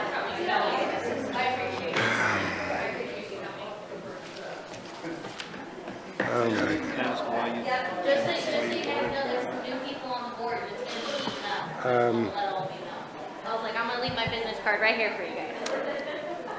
I'm hoping that it's going to be, Good thing I got more than one pair of sunglasses. so far, they haven't done Enjoy the rest of your afternoon, everybody. terrible at the communication. Absolutely terrible. You know, it's, and anyone who's going to otherwise is just, you know, I mean, have you seen the? All right, next up, I'll be taking the reins for mayor for just a moment. Next up, we have Infill Housing Development Incentive Program, and with Amber giving us a presentation. Thank you, Amber. Thank you very much. We just spoke about businesses, so let's house the workforce. I'm going to propose to you an infill development program. The subject is to create an infill development program that incentivizes the development of naturally occurring affordable housing on lots that do not need new city infrastructure brought to the property. The relationship to council goals is under the housing and infrastructure. The City of Grants Pass demonstrates leadership through increased incentives for quality, affordable, and supportive housing options where there is existing infrastructure. A little bit of background. On June 21st of 2024, the Housing Advisory Committee reviewed an infill development program as a potential housing development incentive for the city. In July of 2024, the HAC then further refined and approved the infill program with feedback from the local building community and recommended it be presented to the Urban Area Planning Commission for further feedback. Then in July of 2025, staff did go ahead and present the infill development program to the Urban Area Planning Commission for feedback and received a positive response. So goals of this program, to stimulate development of other housing units. This is Plex, townhome, cottage cluster, typically our middle housing types. I'll further explain that in another slide, what middle housing is, which tend to be more affordable to the workforce without requiring a program restriction that we see with affordable housing programs. This also can increase home ownership options. Rejuvenate the downtown and adjacent neighborhoods, aging household stock in a way that's sensitive to displacement. This also utilizes lots that do not need new infrastructure and thus don't add any or much extra maintenance cost to the city on that infrastructure. It adds additional residential units to our tax roll, and it invests in our local builders, designers, and subcontractors. So part of the infill development program, the qualifying parameters, these would need to be lots within a quarter mile of 6th and 7th Street between the river and I-5, so focusing in on kind of that downtown area. Vacant or underdeveloped property, so this is defined as property assessed improvement value of under $100,000. All city utilities, so water, sewer, are within 50 feet of the parcel. The parcel is at or under half an acre. The resulting housing units would be middle housing, new housing, middle housing, or 5+ multi-unit. These are going to have to be small because, again, this is only on half an acre or smaller. or mixed-use projects, so having businesses below and housing up top. All projects must be at least 60% of the maximum density or above. This is not difficult to reach on small lots with something as simple as a duplex or adding an ADU. Local builder developer projects would get awarded bonus points in scoring of the RFP. Again, we want to really support our local building community. Projects are required to deed restrict against use for short-term rentals. Our goal is for housing for these new units, not necessarily to be short-term rentals, so we want to ensure that that is going to go towards that goal. And then projects must provide their marketing strategy and selection criteria just to ensure that they're following all state and federal fair housing laws. So defining middle housing, accessory dwelling units, duplexes, triplexes, quadplexes, townhomes, so these are single-family attached homes. These can be row homes, cottage cluster development, so those all fit in that middle housing development type. And then there's a couple examples of how some middle housing can fit into a typical neighborhood character and not stand out at you as much. So going back to that density requirement, I've listed on the right-hand side what those minimum qualifying densities would be for each zone. Again, pretty much all of these are pretty easy to reach with a simple duplex or adding an ADU to that lot. Some of them even reach at single family, but single family on its own wouldn't qualify for this program. But attached single family townhomes do, so just keep that in mind. So this map was made a bit further back, so there's a couple lots on here that I will point out wouldn't currently qualify for that program. That's these bigger lots. They're obviously not small, not half an acre or smaller. But the majority of these lots, this is primarily here to show you that there are lots within this defined area that would qualify just by looking at our GIS program. These lots all highlighted as under that 100,000 assessed value within that quadrant. So this wouldn't necessarily be a map that we would put out with the program saying it has to be one of these lots. But this is just to define that, yes, we absolutely have plenty of lots within this defined area that can and do qualify. So what are the program incentives? We looked at a couple levels. So level 1 matching grant, providing 50% of matching grants up to $25,000 per project for pre-development. Level 2 would be the matching grant, same as level 1, except offering up to $75,000 per project for a 5+ unit multifamily development. Again, smaller multifamily because we're looking at half an acre or smaller. Or the mixed use development, which is the businesses below and the housing above. Examples of qualifying matching grant services include site plans, architectural studies, engineering studies, project financial analysis, development feasibility studies, environmental assessments, building inspections. So the process would be the staff would create the RFP to be published. Applications would be scored on a set rubric listed within the RFP. They will be assessed by a subcommittee consisting of 2 to 3 staff and 1 to 2 UAPC members. Within that timeline, we would open the RFP for 30 days. We would then give 2 weeks for the committee to review, and then city council approval. I put 1 to 2 weeks because it really depends on when that city council meeting lands in relation to when that review ended. Cost implications. So the funding for this program I'm proposing would be sourced from the LB 6388. That is the sale of surplus land fund. The current balance of that is just about $555,000. Currently, that funds the Affordable Housing System Development Charge Grant. But with this program, I would be proposing that we pause or halt that grant since we have the Affordable Housing Construction Excise Tax Program that has kind of come in as a renewable resource to take over for that program. So that can move into that as a more stable source of income, whereas the sale of surplus land, it fluctuates depending on whether we have sold surplus land. It is more finite. And this program tends to be a program that cities run when the sale of new single-family homes are struggling. So this helps to support our local development community while they're struggling to sell single-family homes. So next steps, call to action would be to direct staff to proceed with an RFP. Some alternatives would be move the topic to another workshop for additional research, send back to UAPC for further analysis, or to decline to proceed with the creation of the infill development program.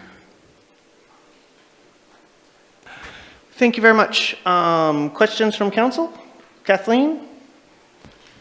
So Amber, could you please describe to me what is the excise tax program?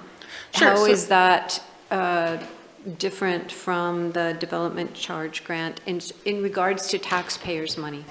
So the construction excise tax is a tax on new development. There's a chunk that comes from residential new development and a chunk that comes from commercial new development. All in all, it comes in to fund affordable homeownership and affordable rentals.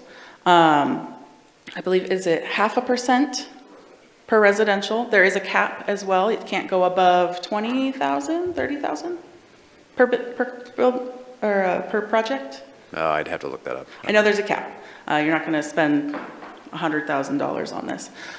So that's how that comes in. This was put into place, I believe, in 2022.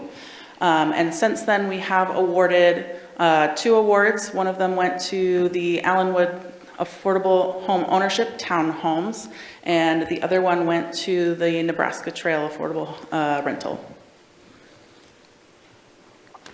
So I just want to follow up on that. What's the difference between, because I saw in the earlier slide that it was not going to be for rentals necessarily. So but- this program would absolutely be for rentals or homeownership. It wouldn't be for short-term rentals, so Airbnbs, Verbos. Okay. So this is to provide more rentals. Correct. Or homeownership.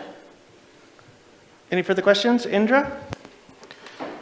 What's the definition of affordable in this case? They're just So lower this than program- market value homes, or are they subsidized in any way for renters? So the beauty of this program is that we're leaning on the type to be naturally occurring affordable. We're not defining affordable here, but we do know that middle housing types for homeownership and for rental tend to cost less for the general public to either rent or own.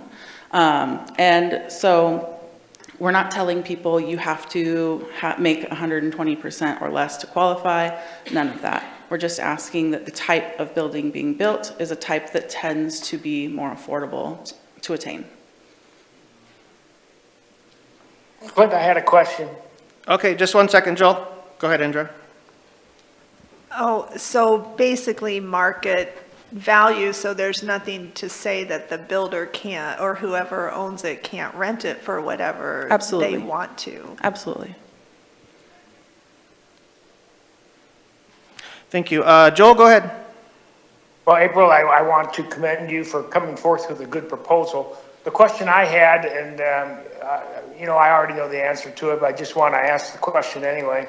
The LB fund from it could also be used to help fund our grant that we have out there for housing the unhoused. Is that correct? Currently, no. Currently, that fund is set aside by council for housing affordable.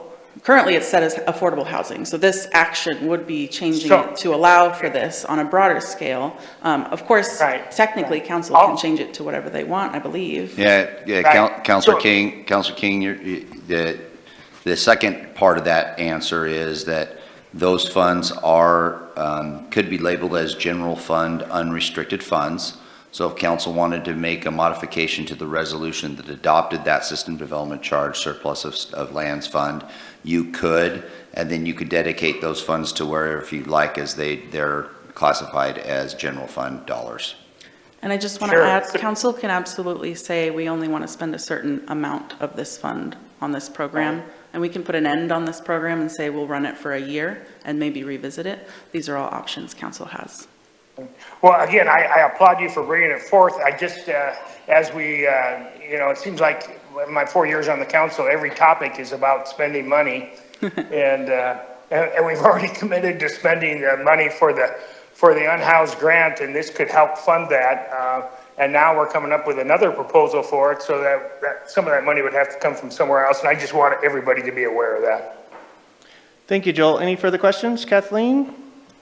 So I'm wondering, so many of these parcels that are vacant along 6th Street are private property. All of them. All Pretty of them much are. all of them. So yes. how do we, I mean, like, some of them we thought would be built on way sooner than they have been. And so how do you, I know the incentives are possibly good enough to bring these landowners in, but what if they're not? How do we get people to So really, bite? we put the RFP out. I can do an educational for landowners and developers on how to utilize our GIS to see if a lot qualifies, answer any questions on what those next steps can be. A little bit of that would be likely the development and building community going out and seeking these properties and contacting those landowners and saying, hey, I would like to purchase your lot, or I would like to develop your lot for you. So it does put a little bit of legwork on them. But yeah, we ultimately it's private property largely, so there's not much we can do to force anyone. And we don't want to force anyone. We want this to be a carrot, not a stick. I'm just thinking of when the Flamingo Hotel was torn down, it was like, yay, we have a spot to build in and nothing's happening. So just to clarify that, the purple on that infill lot map, those are all vacant lots, distressed properties, distressed buildings? Do they have buildings on them? I guess Some of them are because you vacant, kind of led but everybody to most believe that of those are them- vacant lots. So it's, they're assessed at under $100,000 in tax assessment value. So a lot So of them that's are going to just have existing property A on them. lower valued home that's actually just, and that could be residents living in there, that could be rentals, Absolutely. that could be anything. So So I this apologize area- because you kind of led everybody to believe that those are all vacant lots, which I they're not. apologize. That Okay. wasn't my intention. Yeah, most of these lots are likely going to have, Because I think a if a builder building looked already. at that and those are all vacant lots, you would know they'd be buying those up immediately. so the beauty of this program is you can take one of these lots that has an existing home and you can still qualify for the program, leave that existing home alone and add an ADU. So that still qualifies. You can add a second unit, now that becomes a duplex, whether it's attached or not, that still qualifies. So these units, we still want to make sure homeowners know that they qualify, even if these homes, the properties have homes on them. And some of these homes, a lot of this downtown area, these are 100-year-old homes. Some of them are getting ready to be redeveloped. So that's also something that we're very conscious of, is some of them are at the age and at the degradation stage that they need to come down at their next transfer of hands, and so that will help in that section as well. Okay, I got a question, unless somebody else has a question. Let me ask it first, and I'll go to Rob. So my question is realistically, this is kind of basically promoting the development within the middle housing code that came down from the state. You can correct me if I'm wrong, but if I read the middle housing code in regards to parking, is it basically gets away from all parking criteria in development underneath this middle housing code. So this would be an incentive program to actually continue to increase the density a quarter mile off of 6th and 7th Street. So has anybody yet done an analysis or even, because middle housing basically revolves around walkable, transit-style metropolitan cities. I guess the question is has anybody done the studies about our transit system and the availability to it? Because I don't think it actually supports this model. So not in particular to this project, but a good amount of this land that's not in the general commercial is actually zoned in either R3 or R4, which is a much higher density than what's already currently built out.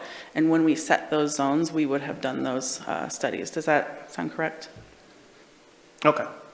But now, I mean, I guess my point is now that this is all falling underneath the middle housing code, which basically gets away from requiring developers or somebody to develop that property and provide parking, so that actually pushes, you know, when you increase the density, you increase the bodies, you increase the cars, and then there's no place for them to park. I mean, it is actually trying to force a model of livability, walkability through transit system, but I don't believe we have the transit system to support that at this moment in time. So I can't speak for the entire development community, but what I can say that might reassure you a little bit is we recently met with some financiers specifically to ask them how they're funding development of middle housing. And currently what they, by and large, portrayed to us was that they're not giving favorable loans, they're giving basically commercial loans to middle housing. The more it feels like middle housing, the more it feels like single-family housing, the more they're willing to give typical construction loans. And the biggest piece they cited for that was parking. The more the developer has a unit, an ADU that has a parking spot, if these row homes each have a driveway, maybe a garage, they're much more open to funding the development of that program as a single-family home as opposed to a commercial property, which means that developer is able to build with less of a down payment and much more favorable interest rates. Brad? Go ahead, Brad. If I could, Mayor, just add that the requirement for no parking isn't attached to middle housing. I just wanted to be clear about that. That would actually affect all of these, regardless of whether it's middle housing or not. It's more distinct to the actual density zoning, is that what you're saying? No, I'm saying because this is already within a half mile of a transit line, then the city doesn't require parking. The state has said we. So was I wrong in saying that the middle housing actually has like less or no parking requirements for developers? I mean, I wouldn't say completely wrong, but yeah, it is correct that. No, you can correct Yeah, me. I mean, because yeah. if I'm spouting Yeah. off that I don't, I just need to be educated if I am wrong. Okay. No, that requirement is related to a different ORS Okay. than middle housing. Middle housing by itself, that legislation didn't talk about off-street parking. Okay. Per se, that was different legislation. Okay. So that would be required whether they came in with a single-family house or not. Well, that relieves a little my concern because my biggest issue is one of the things since I grew up here, everybody's been complaining about is parking. And if we increase density without increasing parking, we're basically kind of painting ourselves in a corner at that point. I guess that was the point I was trying to get across, but. Sure. Okay, I appreciate the clarification. Thank you. Any further questions? Rob and then Indra? Yeah, just one comment there, Clint, also on the builders that I've spoken with say that, they don't want to build things with minimal or no parking because they don't believe they'll sell. Correct, yes. So it's a fool's errand for them, and there's no prohibition involved for, parking, as Brad just said, parking is not prohibited, and the builders don't want to build it that way because they can't rent it and they can't sell it, But yeah, that was a discussion we actually had in the Development Code Task Force. It was all the builders that were on the committee there. That was one thing that they actually said too. It's not a marketable asset. So the question I have, so on slide 9, level 1 matching funds, I don't understand. Can you define the term pre-development? So pre-development is, it's not going to be hard construction costs. It's all of these assessments, analyses, studies, your engineering, site plans, all that stuff that happens before you start development. I'm looking at Brad to make sure I give an accurate description of that. That's correct. Can I elaborate on that? Yeah, I'd like somebody to elaborate. So Usually it's so when you talk about matching, and go ahead, Clint. So majority of all construction is funded with a construction loan. The premise of a construction loan is that developer, landowner, that loan recipient has to come up with all the quote soft costs before a draw is actually taken from that loan. So basically that means everything that you have to do to get an actual building permit has to be done out of pocket beforehand. So that's basically pre-engineering / soft costs up front. So your loan, you can actually get a loan, but your first draw from that loan doesn't start until you actually get your permit, if that explains a little better. So, thank you. So with a lot of our matching grants and things like that, they're reimbursement grants, right? often. So if you're involved in pre-development issues, you know, we don't know if that, do we know for sure that that project's ever going to come to fruition? Are they ever going to finish it? So when we have when we reimburse people for SDC waivers and things of that nature, they've already done the work. We already know that the project's working. We already know that it's presumably occupied and ready to do business or be occupied. But with the pre-development, we don't really know what we've got, right? I mean, couldn't someone bow out pre-development and then we're just out the money? So we can include a clawback clause if the project doesn't come to fruition. Part of the reason we leaned on pre-development is because these are the barriers that were kind of brought forward by the development community on getting them to that starting point of that construction loan, as Mayor Scherf kind of began to elaborate on. So we did feel pretty strongly that being able to give them that money at the time in which they needed it to get them to that line and to alleviate some of that barrier was important. So I would recommend leaning more on a clawback clause as opposed to waiting till it was completed to do a reimbursement. Yeah, I get, maybe that sounds good, I'm not sure, but I'm definitely concerned that basically we would be providing up front, for lack of a better term, gambling money, speculation money, seeing how it's going to come along, we the city, and then we may end up with nothing for it. So that to me, as it's written, is very concerning. You know, whether there's a clawback clause, as you call it, if someone agrees to that, or if that's actually can be, and we can be reimbursed in that way. But again, for somebody to, in a certain sense, kind of put their toe in the water, but not necessarily complete the project, that doesn't seem to me to be a prudent use of our money. Part of what we can do to alleviate some of those concerns is make sure that the RFP is robust in the requirements and the scoring. So proven ability to bring a project to completion, those sorts of things can be written in. Proven or a pro forma, basically explaining how they're going to fund the rest of the program once it's finished, or the project once it's finished. So what percentage of a project might be pre-development money funding would be needed to get a project off the ground? That's a good question. I mean, I think the size of the project does matter, and particularly if you have slopes or wetlands or some other significant, you know, environmental constraint, because then you have a lot more engineering up front. I don't believe that we're going to face that here. We certainly aren't facing slopes in terms of, you know, needing to build retaining walls in this particular corridor of town. But I guess to get to your point, you know, I've seen them anywhere from, you know, 15 to 25%. Okay, so if someone wants to get involved with a project, let's say it was more complicated one, and you're saying in these locations it's not likely to be, from what we know right now. You know, again, someone tests the waters, they hire engineers and so forth. You know, basically just testing the viability of the project. Again, getting back to, you know, in a situation where we had different groundwater issues or other things, I mean, you would think that at that point someone could then pull the plug and say this project isn't worth doing. You know, they'd be concerned. But I'm concerned, I guess, again, with the things you bring up, of basically giving a developer essentially, you know, an open checkbook to figure out whether or not it's a viable project.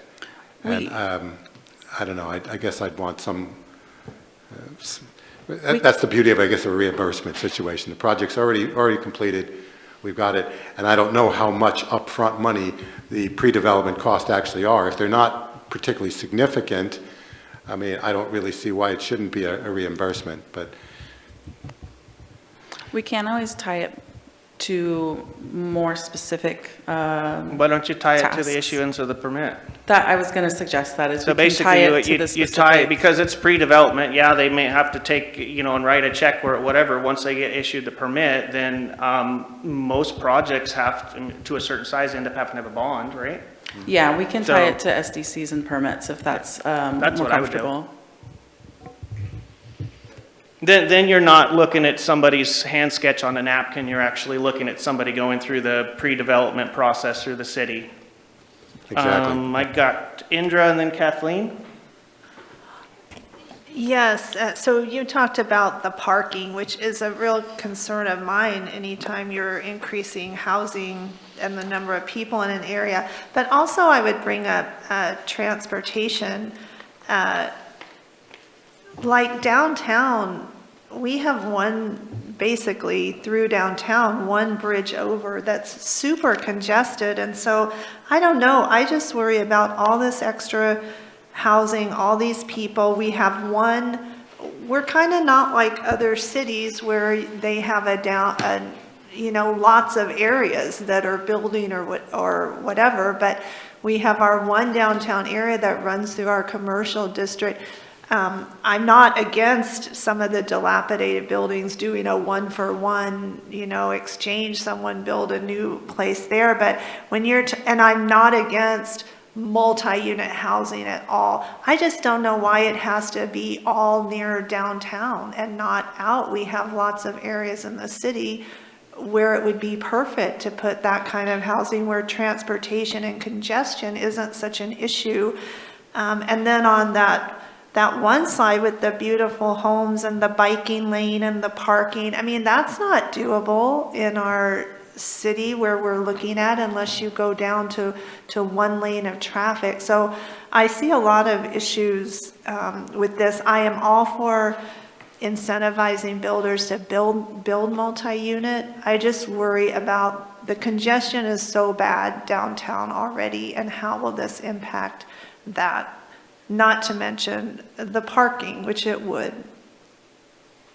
Sure. So part of the reason we picked the downtown area was to get the housing units closer to a lot of the jobs in Grants Pass. So the downtown area, we're on this side of the river already to get to kind of the Walmart Staples area.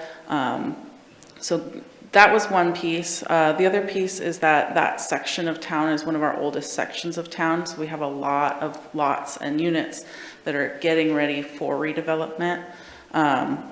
And because it's in the core of downtown, the thought process really went into that it alleviates a bit more of the need for the public transportation because they tend to already be close enough to those jobs and those things that they need that they could feasibly walk or bike or maybe just have a shorter drive to get there. They're not needing to cross the bridge. A lot of our morning traffic is coming from the south end of town over the bridge, not as much going the other way. And then at the end of the day, we know we have that kind of redwood pile up going south.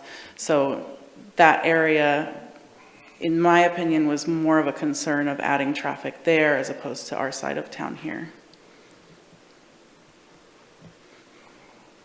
I got further questions. I got Victoria and then Kathleen.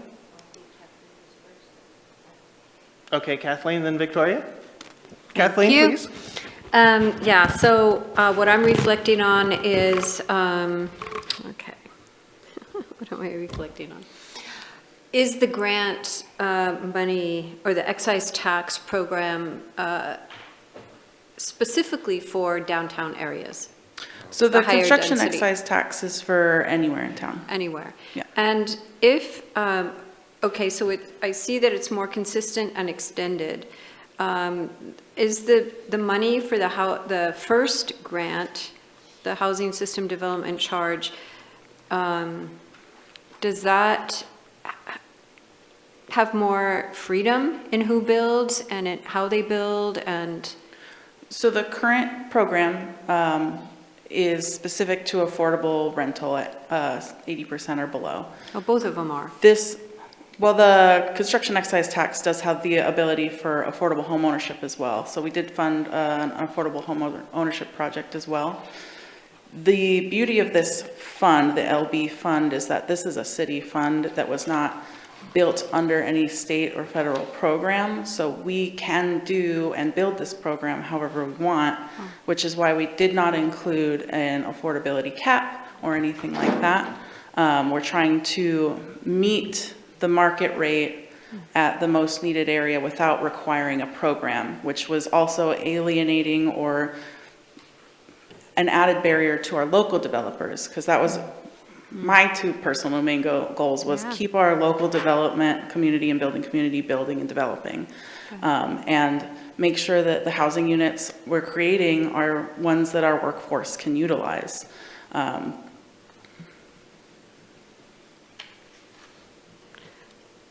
Okay, thank you. All right, further questions? I have Victoria. So could you go to slide 8 again? So I loved the idea when I was looking through this earlier of seeing this developed, and I was thinking about what that would mean to the city in, income coming into the city, raising the tax base. But I hear from several people the concern about the parking. And so if we were to develop this a little bit further, could it be more weight to a place that has parking? Or, I mean, because many of these places do have the parking, I'm assuming already. But so that would be something that I would like to see it written into it, is that we're not going to create something that builders can't sell because it doesn't have parking, and that we're not going to create more congestion on the streets because people living there are going to be parking there. So that's something that I would like to see, but I love the idea. I just, I can visualize things, and just looking at these purple dots with new tax base coming into the city and a renewed buildings, I thought that sounded pretty wonderful. So I'm very much in favor of this, but I would love to see more weight going to projects that had parking. Sure, yeah, it's a bit of a facelift for downtown, for sure, which was another added benefit to keying it into this area. Yeah, we can absolutely add stipulations requiring a certain amount of parking. I'd like to lean on maybe UAPC and the planners to give advice for that. I've seen in the past that previous parking regulations were maybe too much, giving like that Black Friday parking that isn't completely necessary. So a nice median would be very friendly, because we also don't want to take up most of the lot on a parking lot if we don't actually need that much parking. So would that be amenable? Oh, absolutely, yep. And we, of course, do have code that the city used for many, many years that regulates off-street parking. So, we have resources we can look to refer back to and include that. If what I heard you saying as in the scoring, that would basically give a bonus to somebody if they ensured that there is off-street parking. Yes, So I think that sounds really good. So I had a quick question. This is going to be for you and Brad. From your guys' experience in dealing with this topic for so long, what would you envision the quickest uptake in development if this program is implemented? ADUs and/or cottage-style duplexes? I mean, what do you think? Because I, from the outside, I look at this and like ADUs are going to start popping up. That just throws my mind. I mean, are you getting that same kind of feeling or a different feeling from the industry as well as your experience in this? So just judging on what's currently being built, we are seeing a good amount of ADUs. We're seeing a good amount of plexes up to, more so the duplexes, but we are seeing up to 3 and 4 occasionally. I would think ADUs would be the easiest to add in, especially if we're looking at properties that already have an existing unit. They can add an ADU instead of having to tear something down, or converting to a duplex from a single family. That's another one that could go pretty quickly. Okay. Or if they're looking at a vacant lot, which we're hoping for, right? Yeah. Again, with half an acre being the limit and tying us to this area, which is already very parcelized, there's not a lot that's even that big in this area. I would imagine we're looking at primarily ADUs, duplexes, maybe a triplex. Okay. Thanks. I just wanted to get your guys' opinion on it. I appreciate that. Further questions? Indra? Yes, I have two. So are there requirements for builders as far as street improvements or sidewalks? Do they have to do a bike lane or more parking? What's the deal with that? Absolutely, there's requirements. I will defer to Brad for most of this, but I do believe that at a certain percentage of redevelopment, so even if we're taking an existing home, there is still going to be an ask of curb gutter sidewalks. I've seen someone adding a vacation rental that was asked to do curb gutter sidewalks, so I do believe that is going to be a requirement on some of them if the existing is not sufficient, and then I will defer to Brad to fill in. Yeah, no, the code's pretty explicit on at what point do you need to, provide the curb gutter sidewalk. If it's not there, it's 25%. If you add more than that in terms of expanding what's there. So if you come in with one of these lots and it's got, an existing older house on it, you're just gonna, if you're adding more than 25% of the square footage that's already there, and there isn't a curb gutter sidewalk, you would be required to put that in. If you've seen the map all over town, it's pretty Swiss cheesy, shall we say, in terms of where curb gutter sidewalk is and where it isn't. So it's really going to depend a lot, on that. But some to the engineers do look at, for the most part, they require that to be installed if there's not one. Every once in a while, we'll do what's called a fee in lieu, where they actually just pay the money for it rather than putting it in, just because it can be a little strange to build a little island of sidewalk where there's not a connection to it. But yeah, it is required. Thank you. And another concern of mine is, I think our whole downtown area, living for residential, I think is really nice. Do we have statistics, like as we get more density housing or ADUs, do we have statistics on how many homeowners that live in their home move out? Because a lot of people, especially downtown, nice lots, a nice place to live, you're close to everything, but as it gets more congested and more housing and more parking, people choose, like in any city, to leave and go live on the outskirts of town. So do we have, I would worry about that, and then suddenly we have all rentals, in our whole downtown area and very little home ownership. Do you all look at that and how it affects home ownership versus rental? So I do know that just over, I believe it's 43% of the households in Grants Pass are rentals, are renters. And anecdotally, I do live downtown, kind of in the south part by Burgess, and I would say the majority of my neighborhood is renters. These older homes tend to, again, this is anecdotally, I don't have data on it, but when searching for ownership in that area, it was more affordable because they were 100-year-old homes. By and large, they were being rented out at the time I was looking. So again, anecdotally, in that, at least that lower area where I'm circling here, my experience is there's a lot of rentals already.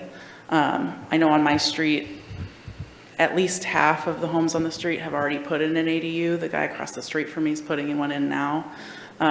These are already being built. And I don't know how it would affect. Have we ever done like a long-term outlook on how rentership affects downtown in the long run? Because like if you look at Medford, their downtown area, and there are probably many reasons, but now no one wants to go there, and now it's all rentals. Well, we don't have a big area geographical like Medford, so do we have anything that looks out and takes that into consideration, long-term strategy or goal? I do know that we've done some downtown studies that found that adding more people living within a quarter mile of the downtown would increase the vibrancy and actually lower the amount of people who are houseless who are walking around downtown. So the more that there are people that live and feel ownership of that area, the less, for lack of a better term, comfortable people are in doing things like crime or sleeping on the street or whatnot. So it was found that adding people living there, whether they're renting or owning, encourages businesses to be open later because people come home and they're right there, they want to get dinner, those sorts of things. And the more that people are out and about and taking ownership of their neighborhood, the less people that shouldn't be there come out and take ownership of that space. Yeah, we can check. It's a good point. I think that would be very difficult to nail down sort of in migration, out migration, and attaching home ownership versus rentership to sort of that vibrancy. We can certainly do some research and look, but I think it would be a challenging metric to try to find. Moving companies, I know we don't purchase that data. A lot of private developers do. From moving companies to say, okay, well, where are you actually relocating to? Because you may only be relocating within Grants Pass. So the data shows that you're moving, but you're still within Grants Pass. So you really need to know where are you moving to, to understand, I think, what I heard the first part of your question getting to. But. I know ownership programs like MLS or Zillow do track for purchasing, but only for purchasing. It doesn't show rental. So you can see, this amount of people through Zillow moved from Grants Pass to X place or moved from X place to Grants Pass. But again, it's only purchasing and it's only the ones that were used through that company. Okay. Yeah, I would just like to see some thought go into that because, and maybe it's just me, but I think a nice mix of home ownership and rental is good. I think we've seen in certain areas of town, D Street, when you get a lot of rentals, the neighborhood starts looking worse. I'm not judging, but you can see that. And so I would like more thought, to go into that. I know it's difficult and how do you track it, but I would like to make sure that we keep home ownership near downtown. I think it's important. Absolutely. And I don't have the data in front of me, but I did recently read a report that the younger generations, like younger millennials and Gen Z, by and large right now are, when they seek homeownership, they're looking for duplexes and homes with ADUs to help cover their ownership cost, which has been a big change from the previous generations. So I do know that that's one piece to the puzzle, and I can get those hard data numbers for you, but again, those would be nationwide numbers. They wouldn't be specific to Grants Pass. Right. And I love the, condos where they can own them, or apartments, triplexes, where they're not just rented, but they can own them, I think would be ideal personally. Yep, and those are included in this program. Do they score more points in the RFP for that? Maybe that's a potential. That could be a consideration, or we can even split out specific monies and say this pot is only for ownership. We do that with the CET. Further questions? I got Rob and then Eric. Go ahead, Rob. Yeah, this really doesn't apply to moving forward, but I do have a question on slide 3. I know that the Housing Advisory Committee initiated discussions on this subject probably 2 years ago, and then this says that July of last year they recommended this program to be presented to UAPC for feedback, and I'm just wondering, why did it take a year That's a good question. to get the UAPC to approve something that was essentially almost a done deal a year prior? Yeah, so we had quite a few projects come through the Community Development Department. So we've had some things be put on hold for bandwidth issues, both for us and for council and for UAPC getting on the schedule. I will say this probably could have come a little bit sooner, but a little bit of bandwidth, a little bit of, it just didn't get prioritized at the time. And the UAPC is a governing board as well, and I actually served on that committee numerous years, and if you talk to people in the UAPC, they basically tell you they're not beholden to the HAC, so they actually Correct. scrutinize everything that comes across them in a judicial manner. Further questions? I got Eric. Thank you for the presentation. I had a question, and maybe, I don't know if you can answer this or not, but for developers, isn't there something out there that if it's going to devalue the surrounding home values, it has to at least equal to or be better than the surrounding homes. Do you see what I'm saying? Do you understand what I'm asking here?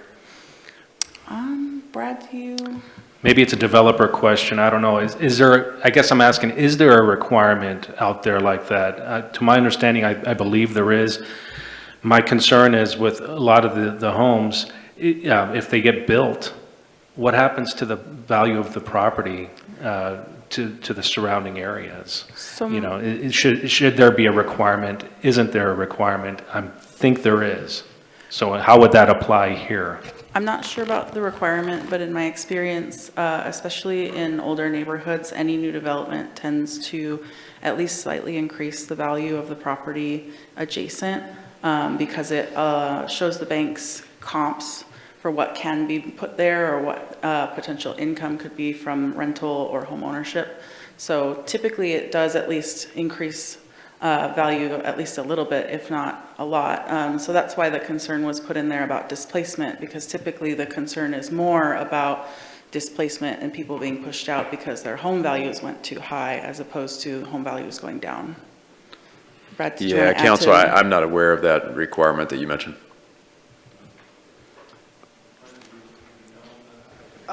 So basically, I mean, just like she said, you know, when you're talking about real estate, they utilize comps, and any type of development specifically that takes it either vacant property or a distressed property or a unutilized property into development, that also increases the property value.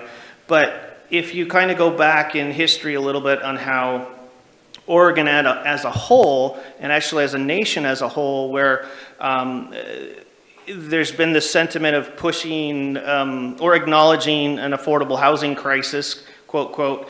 It has been historically pushed, specifically in Oregon, towards more affordable housing, which basically does default down to duplex, triplexes, rentals, and so forth. So I don't think that's always been a forefront on the topic. It's always been, and this is just my kind of experience from how kind of Oregon has evolved, and actually the country kind of has too, is it really hasn't been precedent of, hey, if we drop a bunch of rental properties in your single-family resident neighborhood, how are we going to affect your bottom line? That actually hasn't been a question that I've seen in the historical kind of path that Oregon has taken to accommodate or tackle this affordable housing project or crisis. You know, it goes back to whether you want a single-family residence with property or a large lot versus density. It's that age-old question, and from my interpretation of how Oregon has evolved, and specifically kind of the whole West Coast has evolved in this tackling affordable housing or a lower income housing, it has been, that hasn't been the topic. It's more of we want to get more bodies in houses, and you know, it's always been a density first, push. But that's just my personal and my professional opinion, as it is my profession. Thanks. Further questions, I have Rob. To just partially answer Eric's question on one small area. So in the Washington Long Ridge Residential Historic District, there actually is protections in place.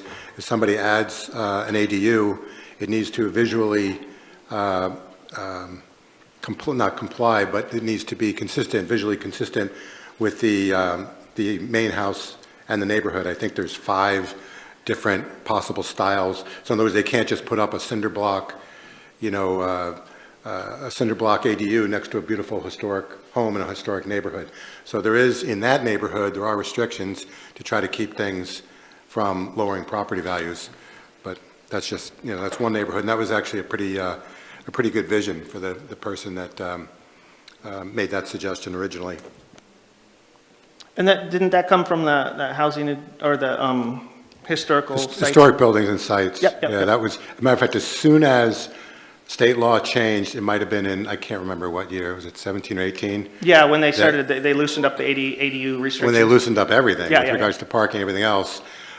Within a day, Ward Warren, actually, the light bulb went off, and he says, what can we do to protect the beautiful homes in that neighborhood? And he basically made that suggestion, and it seems to be nothing but a really positive. Yeah, no, I think it has been an asset for that community. I agree with you, Rob. Any further questions? Indra? So that's where I was going. I can't read, what's the boundary there on the 6th Street side? I can't see it, sorry.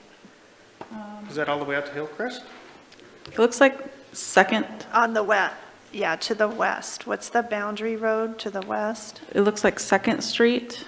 Oh, Second. So that was my question too. How does that affect the historical district? So they'd still Because- have to follow any rules that follow under, if there's a historic overlay or the Washington Street, all of those have to apply.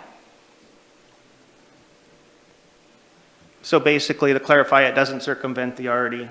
No, not at all. The regulations already in place. Any further questions? All right, seeing none, thank you very much. I'll bring it back to council for further discussion and/or action. Indra? I had a question, I'm sorry. Okay. Do we see the RFP before it goes out? Do we approve that? We certainly can. Would council like to see that before it goes out? Yeah, I believe it just, I guess for clarification for everybody here, this is a request to implement the program, and so it can be further tailored from this point on. Is that correct? Okay. So this is a starting point. All right, because I think we had some concerns that we wanted to put in the RFP that I, for one, would like to see. So I would be in favor of moving forward with it with the knowledge that we're going to be able to look at it and approve it. Yeah, so the two most important things essentially I'm asking for today is that council says, build me the RFP, as opposed to don't waste your time, and pause the affordable housing SDC waiver charge so that we can reserve that funding for this program. So I would advise council to maybe make sure that your motion to carry forward is very explicit. Further discussion, I got Victoria. Well, I would like to make the motion to move forward with all of, and I might not get them all here, so someone can help me if I don't, with the clawback clause, extra weight for parking. It would be necessary to have issuance to permit for the reimbursement, if I understood that one. I might not be quite on with that one. And extra weight for home ownership. So those were 4 that I wrote down, but there may be more. So those are the 4 that I have to add, but I would be open for an amendment to add others if I've missed them. So maybe a simpler way to do it would be to motion this action forward with staff to proceed with an RFP and then bring it back to council for input as well as, does that make sense? Yeah, sure, but I wanted to make sure to have those 4 things, and there may be more in there. So it's already in there when it comes back to us. Perfect. So there is a motion on the table to proceed forward with some predetermined clauses already in the RFP, directing staff to develop the RFP and then bring it back to council for approval. It looks like I got a second from Rick. Any further discussion? Kathleen? I just wanted to make a comment that this is such a beautiful area to live, and I think people do like coming here and buying, but it seems to me that 43% rentals is really high, and it seems like they're just coming to buy here because it's cheaper. It'd be nice, if people thought, oh, it's a good place to live and I want to stay here. So that kind of confuses me, the dynamics of it's a beautiful place to live, but yet they're turning their purchases into rentals. Okay, any further discussion? Okay, you have a motion on the table to proceed forward with stipulations and have staff develop an RFP and bring it back to council for further approval. With a second, I'll go into a roll call vote. Eric? Yes. Rob? Yes. Kathleen? Yes. Indra? Yes. Rick? Yes? And Victoria? Yes. Oh, I apologize, is Joel still on? And Joel, you are? Yes. All right, thank you, Joel, and I apologize, Joel, did you have any further comments? No, not at this time. Thank you. Okay, thank you very much. Motion passes, and staff, you have you have clarity to go forward? Yes. All right, thank you very much. Next on the agenda is Ausland Drive property sale, and I will hand it over to the microphone to Aaron. Good afternoon, Mayor Council. I have a brief presentation with regards to a proposal to see if you're interested in selling a piece of property. This specific piece of property is off of Ausland Drive. As you can see here, I sort of gave a larger city view, bird's eye view. This is, of course, north of town. This is I-5. So this is in the far northeast section of the city, marked by this big X. It's outside of the city limits and the urban growth boundary, but it is a piece of property there where there's usually larger lots and a few homes on hillsides. So this property was acquired for a future water reservoir, and here's the piece here. There are some residential homes around there, and this road right here is the Ausland Drive Road. It is zoned woodlot resource, and it has currently a real market value of $131,240. As mentioned, we bought this as a potential site for a future water reservoir. It is no longer needed, and so I'm coming to you, to council, to see if you'd like to sell. We do know that there is interest from some surrounding property owners that may be interested in purchasing this property.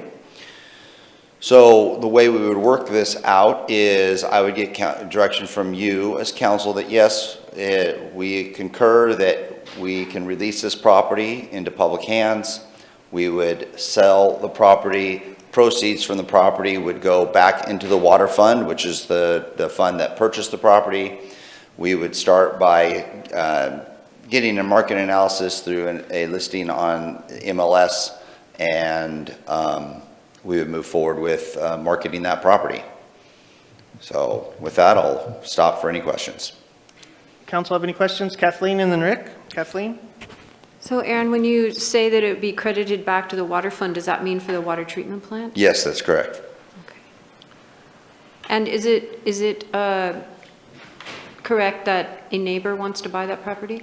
We have been contacted by a neighbor that is interested in the piece, and not necessarily the water treatment plant, but it would go back to the water fund to be utilized for the water department itself. It could be utilized for the plant, but that in general would go back to the water fund. So if we needed that money to take up the slack for some of the funding that we've lost, that would maybe reduce fees for the citizens? Yes, in the water fund itself, yes. Yep. It would be it'd be an additional one-time revenue for the water fund. But to clarify, he said not specifically allocated for that. I guess Jason's in the audience. Would you like to step up and maybe give a small description on what the water fund has the ability to fund?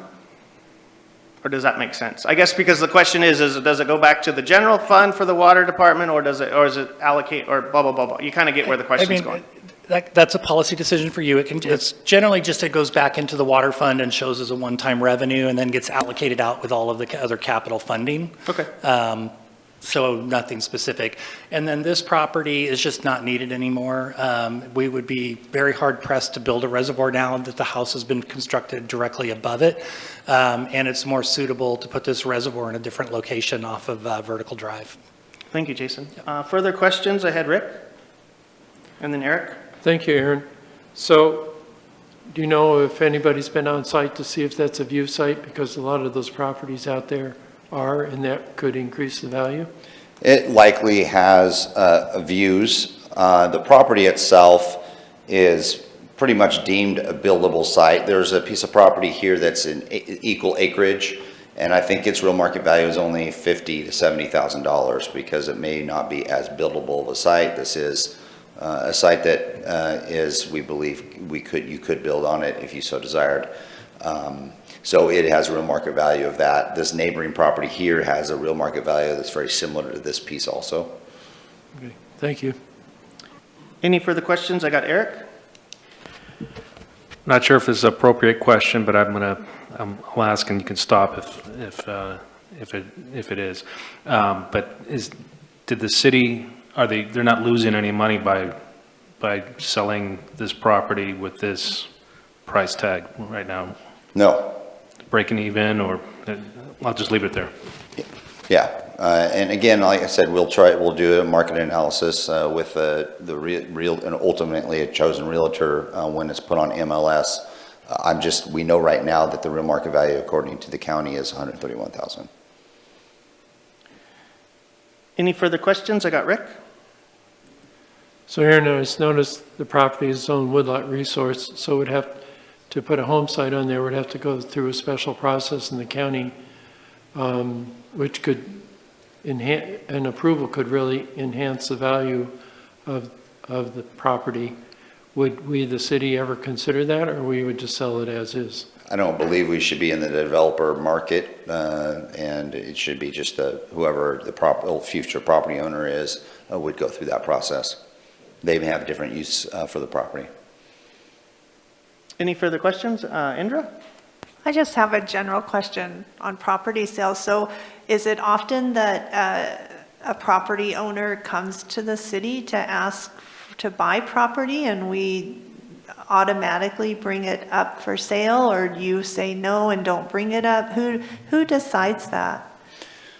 Well, it's a combination of all the above. This was a piece of property that Jason and I talked about even before this property came forward. This property, an adjoining property owner came forward as, well, we're looking at, we really potentially don't need this, and there was some general discussion there. And then the timing was also that this individual came up and had that conversation. There's times that, say for instance, abandoned alleyways or something along those lines, or other small pieces of right-of-way that we have that are brought up to ask to see if we want to sell or if we'd be interested in buying. And there's times when council and or staff purposely go through and look at city property, what's available, what's potentially marketable. We did that just a couple of years ago and tried to market any available pieces of property that we did not see was of need for future city use. So it's a combination of all the above. And the city feels that, you feel that if we want to sell, I mean, we could always put it up for sale for anybody, but that working with this property owner is the best use of resources, and we would save money by doing that as opposed to just putting it up for sale? Oh, no, I'm not, no. This is a publicly owned piece of property. We need to go through a process. This needs to be open to the public to purchase. That's why we're going to put it on MLS. Anyone can offer up to purchase that property. This is going to be open for the public to purchase. Any further questions? All right, seeing none, thank you, Aaron. Thank you. I'll bring it back to council for further discussion and or action. Victoria? I move to sell the property. We have a motion to proceed with the sale of the property with a second from Kathleen. Any further discussion? Seeing none, I'll bring it to a vote. Eric? Yes. Rob? Yes. Kathleen? Yes. Indra? Yes. Rick? Yes. Victoria? Yes. Joel? Yes. Thank you, sir. All right, the motion passes to proceed with the sale. Do you have full direction? Yes, thank you, Mayor. Thank you. Can you one more time reiterate the process from here forward? Just a quick synopsis again so we all fully understand, because there was questions up here on how it actually proceeds. Yeah, we require the services to get this piece of property marketed on MLS. It will then be advertised as a piece of property that anyone can purchase, as it'll be on the public market. And that'll be facilitated through? Through a licensed realtor. Thank you. Thank you for the clarification. Mm-hmm. All right, Rob? So further clarification. So we would be deciding the asking price in executive session, is that correct? Well, we were going to do it the way it is right now. It was we were going to do a market analysis Right. And then what I would do is I would provide you, if it was anything different than the 131, you would be able to know if it came back that it was worth $50,000 as a market analysis. I think we would need to have further discussion. If it came in and around the real market value of 131, I believe we could go ahead and move forward with this. But before it was marketed, I'd provide you with the market analysis and see if there's any objections to selling it at that price. If you'd like to have another workshop on this once we have the market analysis, I could definitely do that.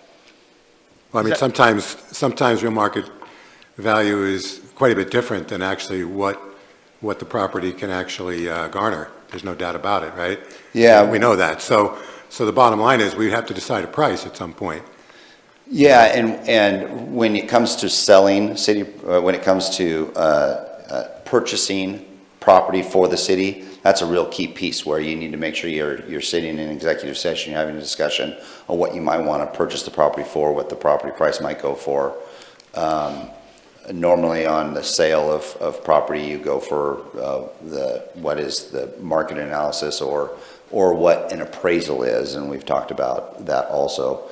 If council wants to meet and have that discussion, we definitely can. I need to refer to our city attorney to determine if it would be executive session discussion to bring forward what the market analysis is, or if that's just more of a public record discussion. Every property that we sold, since I've been on the council decided the selling price and gave you parameters to negotiate in executive session. Not sometimes, but pretty much every time. And so, we've typically given you parameters, and it's typically been an executive session. That's just what past practice has been. I believe that can be done in executive session, and if we can't, then we won't bring it back that way. So with that, does council have a desire to, council has already voted and asked that staff proceed with offering up this land for sale in the regards of actually soliciting a realtor and getting a market analysis. Would council have the desire to review that market analysis before it was actually listed on the MLS? Rob? Yeah, so I mean, our call to actions today, one of them actually was, and the one we should have taken was a market analysis, right? I mean, typically an appraised price could be way different than the real market value. That's my point. So we could be cutting ourselves short here by tens of thousands of dollars by just selling it for the 131. That's real market value. That would be stupid.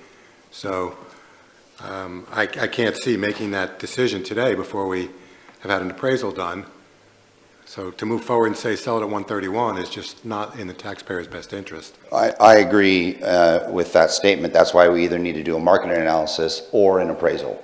I can tell you an appraisal will run you anywhere between $1,000 to $4,000, and it may take 60, 90 plus days based on the appraisals that we've been trying to receive. So if you'd like to get an appraisal on the property, we could do that. We have in the past also listed properties based on a market analysis from a licensed realtor.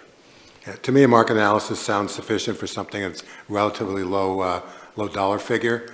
But again, we could be, cutting selling ourselves short by tens of thousands of dollars to say we're going to sell it today for 131 without a market analysis. So what we'll do is we'll bring this back to you in either in executive session, letting you know what the market analysis is, then you can determine that selling price.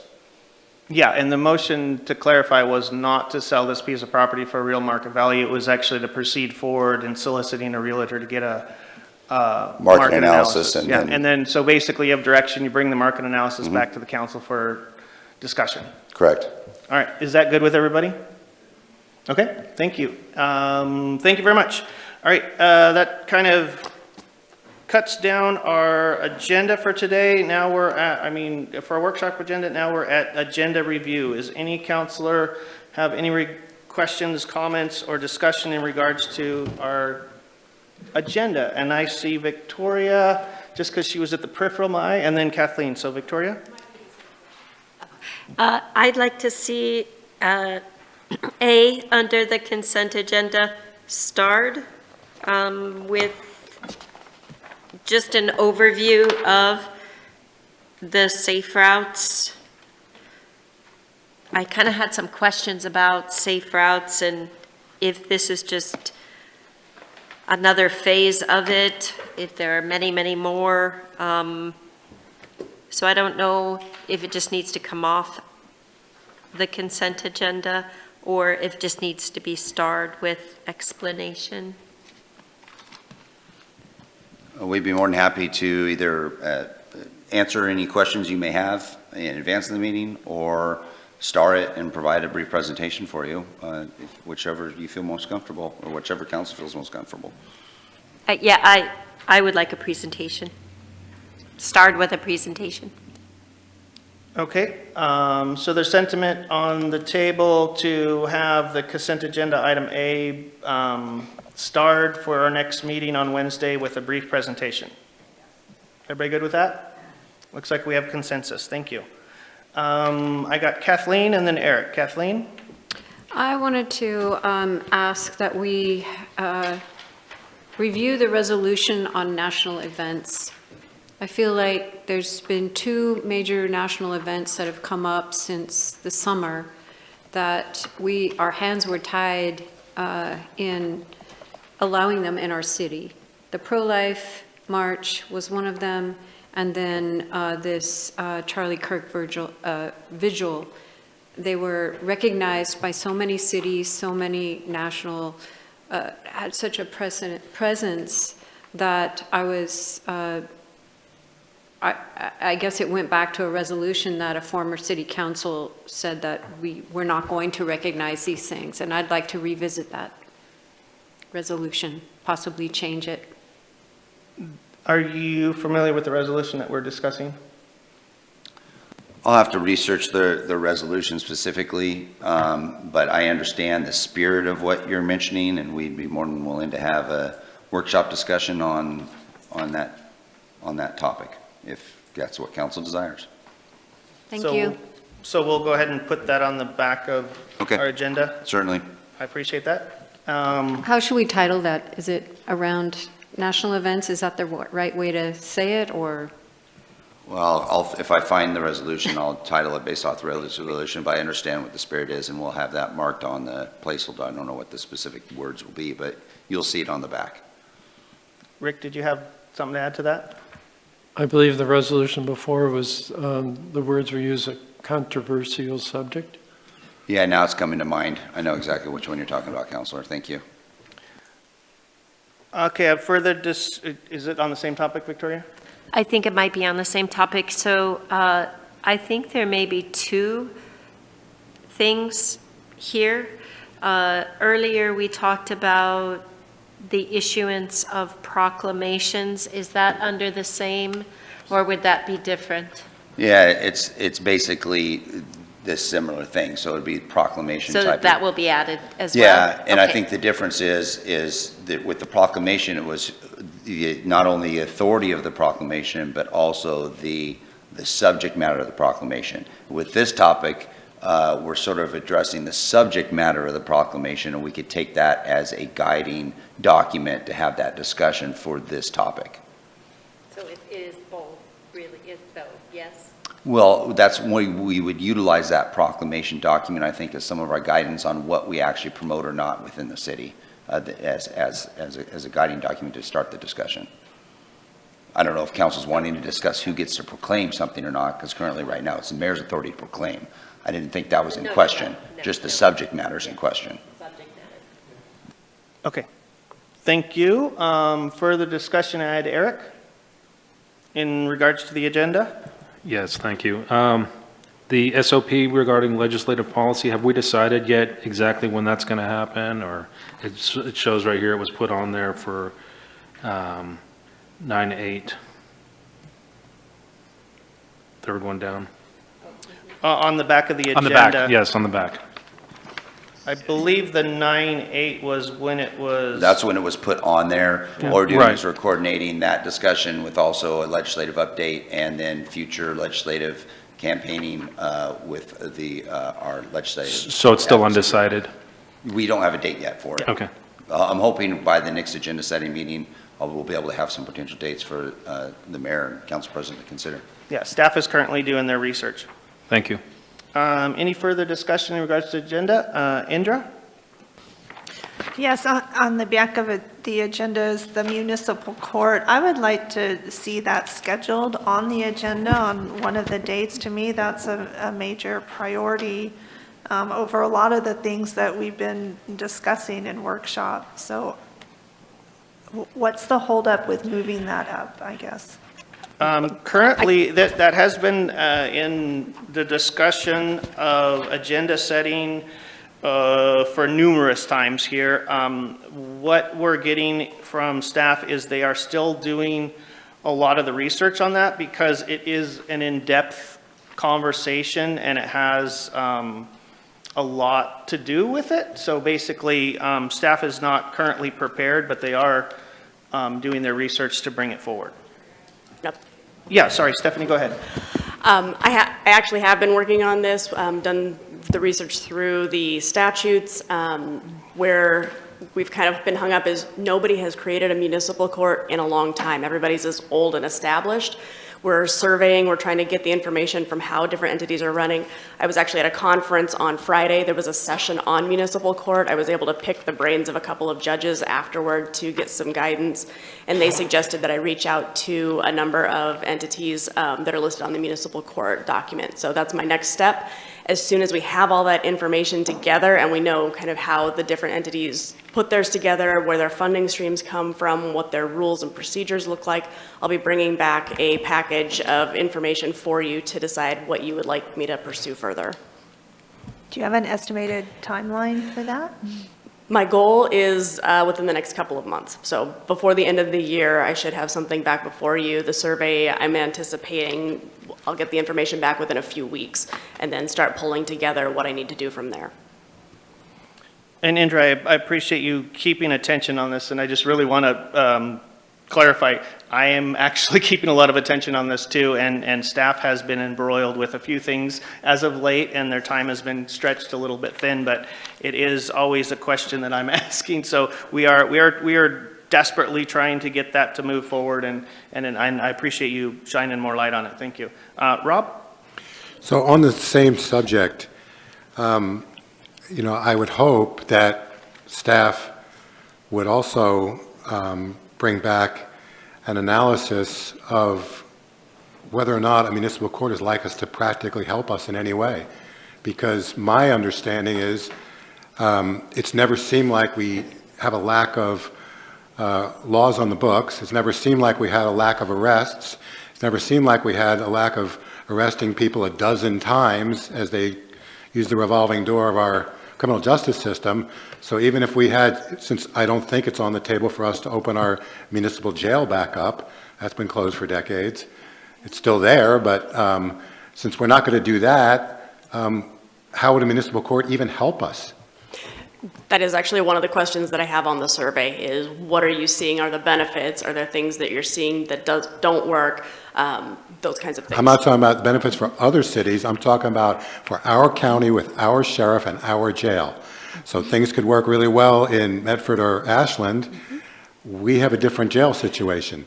So whether or not we even should, my opinion, invest any discussion in this at all would be, would this even be likely to help us?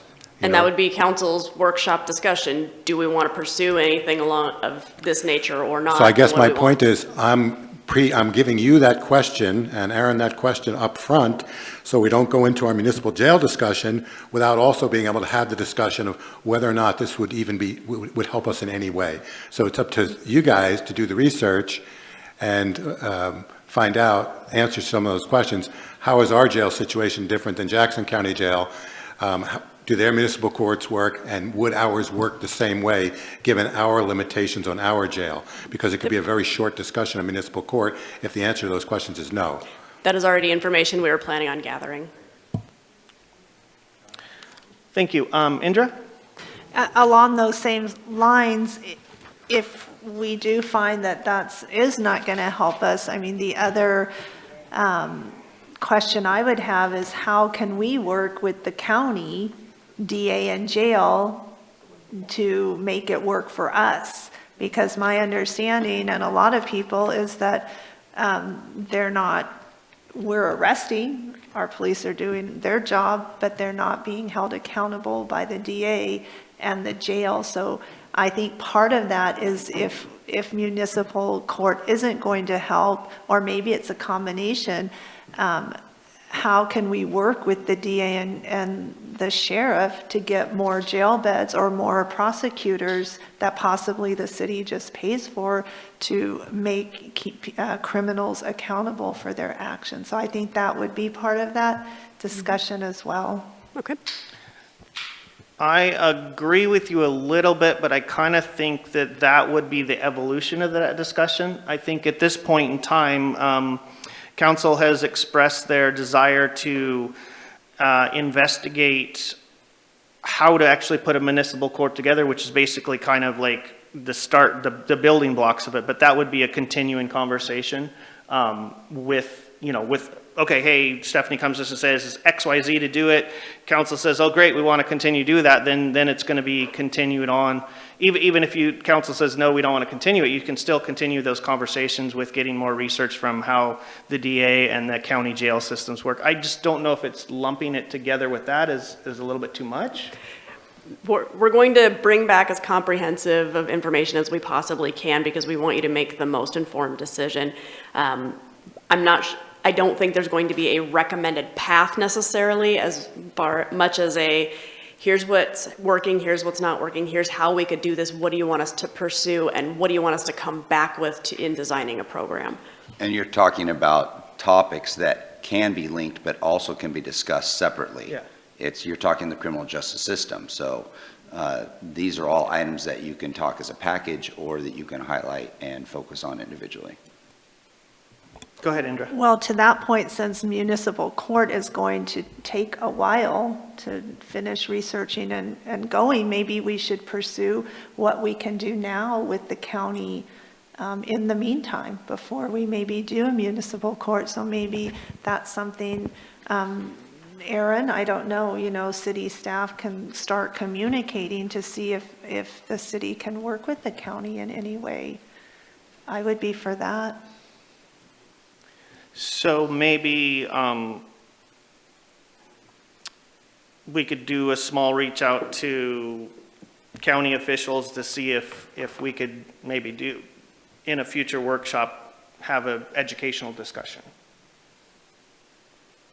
And just kind of brainstorm at this point to see if we can accommodate all counselors. I'm still thinking that based on what we're discussing, it might be best to have a comprehensive overview, and that's sort of what the discussion of municipal court, adding what Councilor Pell was talking about and other things, to give you the most information to make an informed decision on these different pieces, cogs in the wheel. So I think it would be good if it came together as a package. Go ahead, Indra. I see what you're saying.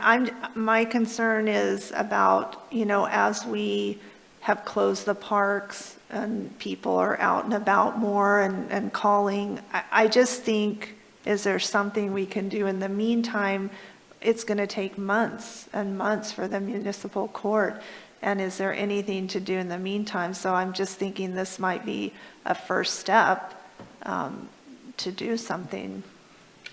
And have you ever reached out to them? We talked about that, I think. Have you ever reached out to the county to see how we can work with them in law enforcement? We're always working in conjunction with the county, both the DA and the sheriff's office, and whether the municipal court will help. I think that's a key piece. And, can we just go ahead and just buy additional jail beds? And what would that do? Or does a municipal court need additional jail beds? Or do we even need additional jail beds in the municipal court? These are all items that are important, but they're so closely linked, I think, in order to get you what you're looking for. Just having a conversation, the DA, they have their own challenges. The sheriff has their own challenges. I think that we would need definitely more direction from council if you're wanting us to address certain aspects of the criminal justice system. I'd like to have further details on the criminal justice system at a council level on what your ultimate objectives are in moving forward. Specifically, I would like to know, and I don't know if other counselors agree, I would like to know, can we pay for an extra prosecutor just to prosecute those city crimes? And can we pay for more jail beds so we can hold more people accountable?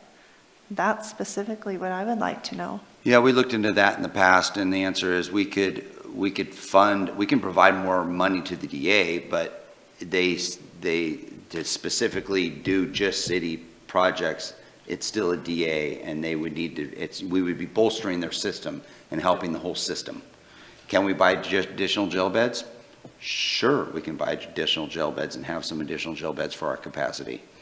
We did that back in 2013, and I think we got 15 additional jail beds for about $1 million a year or something along those lines. So, is that something we could have you pursue to look at?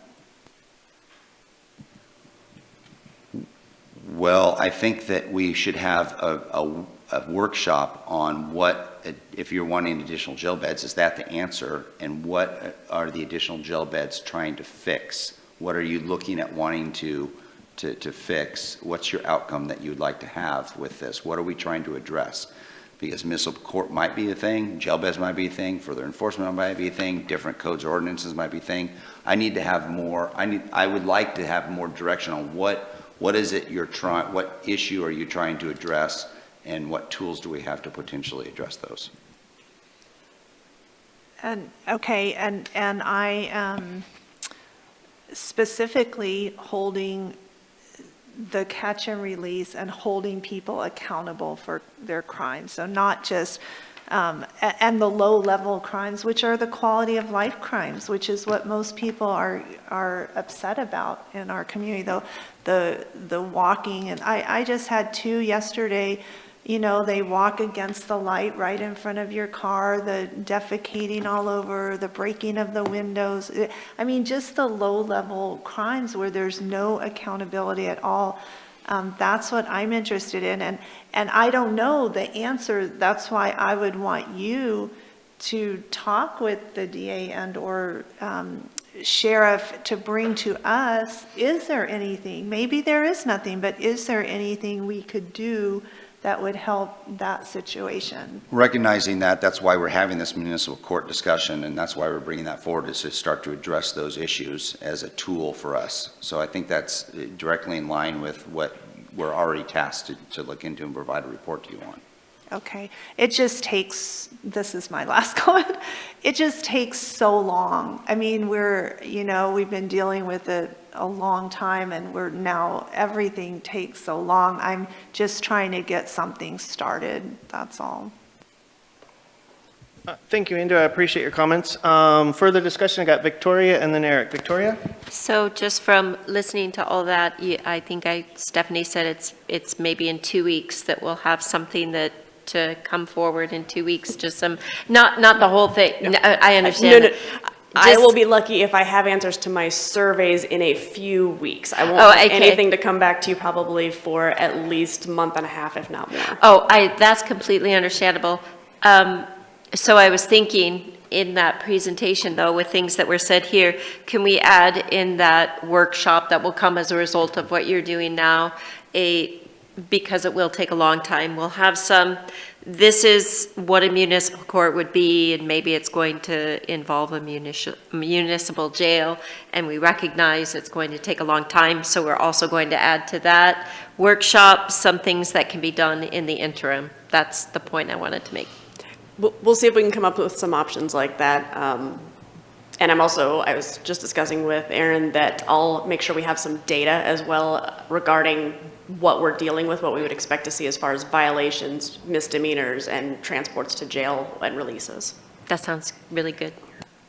Eric? Just to kind of explain to the public that's listening, I know Indra brought up some good concerns regarding the revolving door. I'd like to